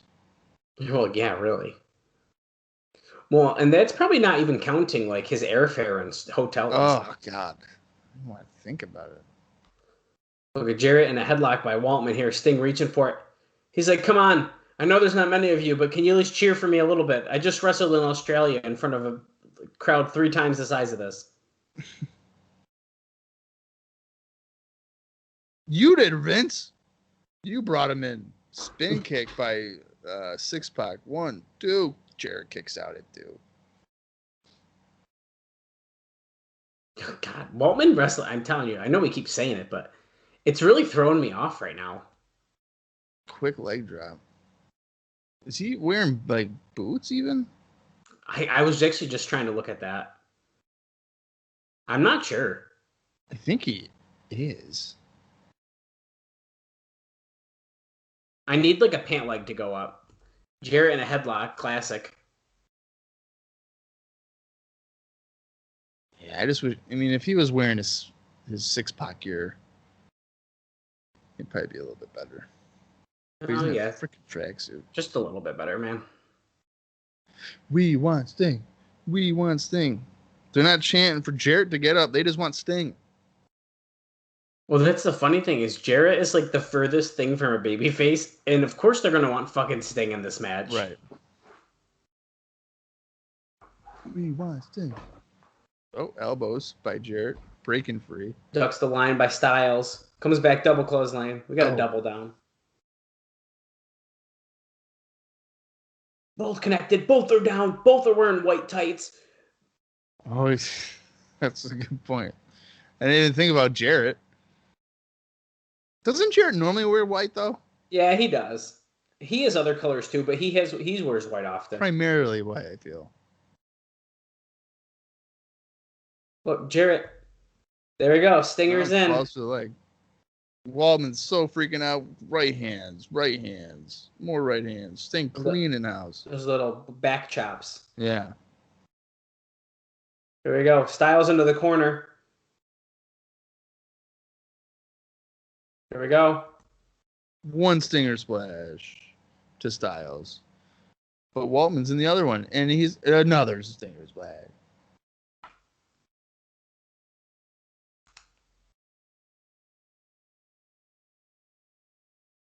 Oh, Scorpion Deathlock. Can he turn him over? Yes, he can. He's got him hooked in the middle of the ring. Six Pac has a bat, though. Oh, right across the back of the head. That knocked him out. Styles putting the sharpshooter on Sting here. He doesn't have the legs right, though, so he's like holding him by the knees. Yeah. He's doing like a rock one. As TNA says, sharpshooter-like move, because he's literally like not doing it right. No. Look how he's doing it. He's holding his like left knee pad to keep him in the move.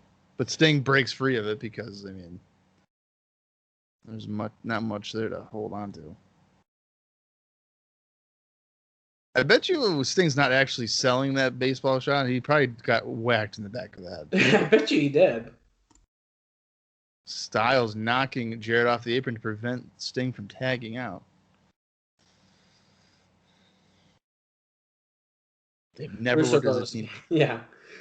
Is that true? Yeah, I guess they didn't team. I thought they teamed up a little bit before. Clothesline, double clothesline by Sting. I can't believe it. Sting's fucking not silly right now, probably. Yeah, he is. Done. He's like, wait, where's my partner? Who am I with? Goldberg? First match back in America, and I get freaking hurt. This is bullshit. Dallas Page, is that you? Well, Styles Goes for a slam with Sting counters. And we do a death drop DDT combo on Styles and X-Pac. Jarrett's like hyping up, like, yeah, everyone's going to pop when you tag me in. I doubt. I can't wait. Let's see if they actually pop for Jarrett. No way, dude. Crowd's going nuts. TNA, TNA, TNA, TNA. Woo, woo, woo. There you go. Not very much. There's a couple, but yeah. Drop kick. That was a good drop kick. He does have a really nice drop kick, I'm realizing. Another one. Wow, that was like a full rotation on the landing. Jeff Jarrett, Jesus. there was crazy ass headbutt Styles and Waltman together. Wow.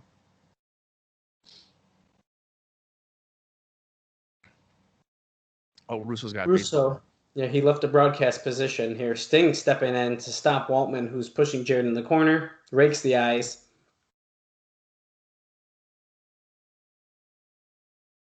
Sting gonna beat on Waltman in the corner. Oh, shit. Oh, Styles super kicked the referee on accident.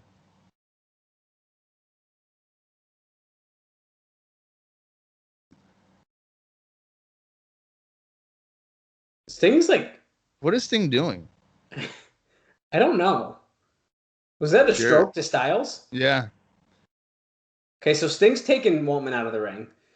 Vince Russo's in the ring with the baseball bat. Hits Jarrett, who's covering Styles, even though the ref is still down. Who's this? Raven. Oh, Raven again. He's got Russo by the neck. Oh. Styles is up. Oh, Raven. Raven effect. Shane Douglas. Oh. Shane Douglas is back in there. Clothesline to Raven. Of course, they're going to go brawling to the back, probably. Yeah, great. Yep, I don't understand why Douglas would be hating Raven. What did he ever do to him? I don't know. Can't wait to find out, though. Styles up on the top rope.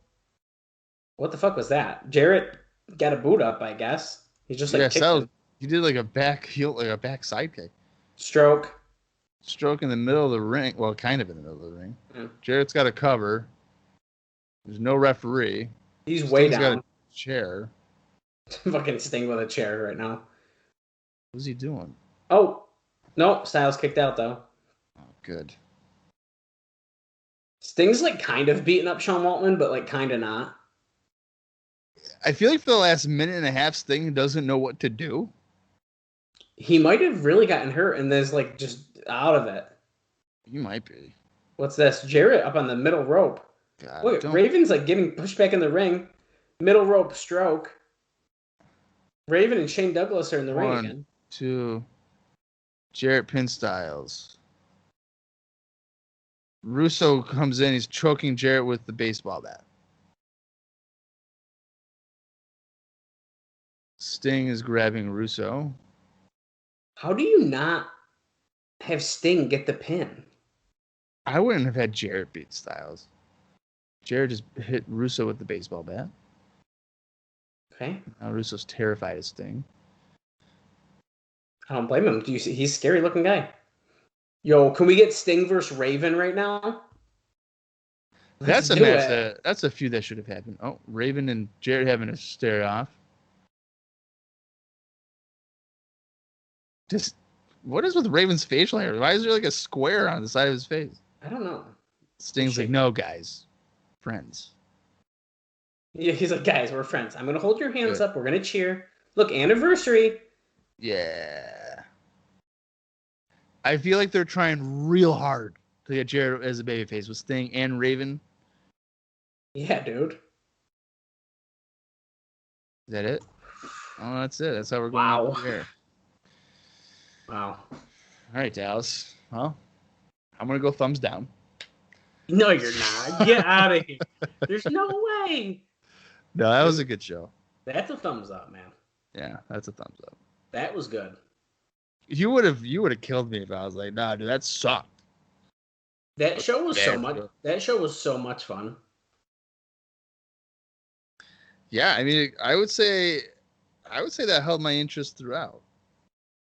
And even like the downer moments, it was still like there's still stuff to look forward to. Yeah. Which is, I think, kind of what helped, carry us through a little bit further. I Yeah. do. And next week we have the first ever steel cage match. That was good on them to do that. Yeah. To come off of a hot show like this, and then, I mean, essentially, you're getting people back in instead of having like a bullshit show next week because you didn't know what to do. I was tired. Yeah. Now I feel like I may have bought the next show because I want to say I feel like I remember watching that cage match. Did you have FOMO? And you were like, ah, shit, I didn't get the one, but I'll get this one instead. I don't know. I feel like I did. I don't know. I know for sure I bought a few summer ones. Because like I would just ask my mom, hey, $10. And she'd be like, yeah, okay. You'll leave me alone for 2 hours? Good. Oh, you did. She was probably loving it. Yeah.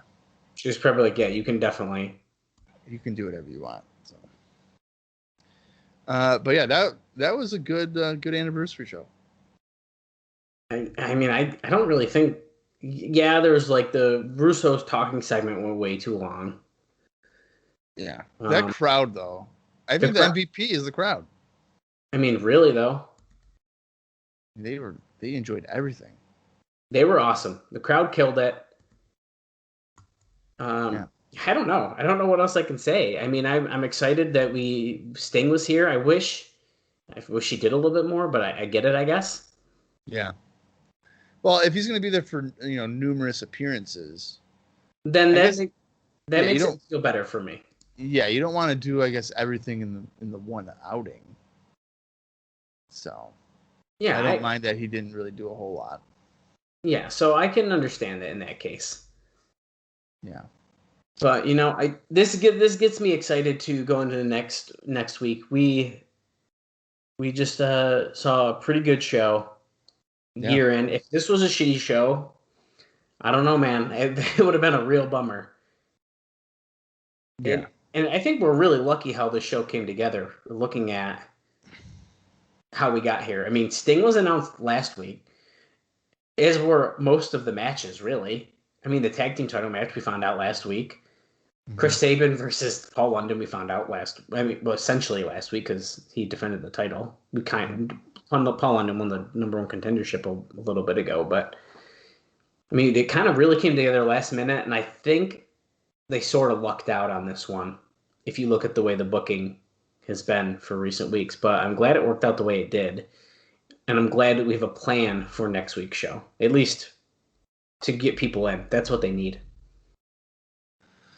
Yeah, they've in recent weeks they've been doing a pretty good job of at least giving you some hope for the next episode. So I can't really remember like a preview for the next week where we haven't been like, oh well, at least that's interesting, or I can look forward to that. So they always at least have like one thing that people can look into. Usually they do, but since Jarrett and Raven, there hasn't been a whole lot. Yeah. And that's kind of what I mean. Like, at least, oh, shoot, we got a tag team title cage match. I was going to be excited for a rematch, even, to be honest. Then they add the cage match stipulation. Yeah, cage match, I think that's going to be really good. So I'm looking forward to that. That should be a lot of fun to watch. Me too. And I hope you guys are looking forward to joining us as we continue on in 2003 with TNA Wrestling. And if you are enjoying it, let us know. Leave us a review wherever you listen to the podcast. Follow us on Twitter at CrossTheLineTNA. We're on Facebook at TNA Cross the Line Pod. Subscribe to our YouTube channel. And keep interacting with us on our social media. Yeah, it's always good to hear from people listening, whether you guys find us 50 episodes in or if you've been watching or listening from the very beginning. It's always cool to just hear what everybody's reactions are to the shows. But all right, well, next week's episode, I guess the only big thing is the first ever steel cage match So if you're a sucker for cage matches like I am, you're probably really looking forward to next week's episode. I know that we are already. So I'm looking forward to it. But okay, until then, as I stumble over my words, I am Bob Colling Jr. He is Dallas Gridley. This has been the TNA Cross the Line Podcast.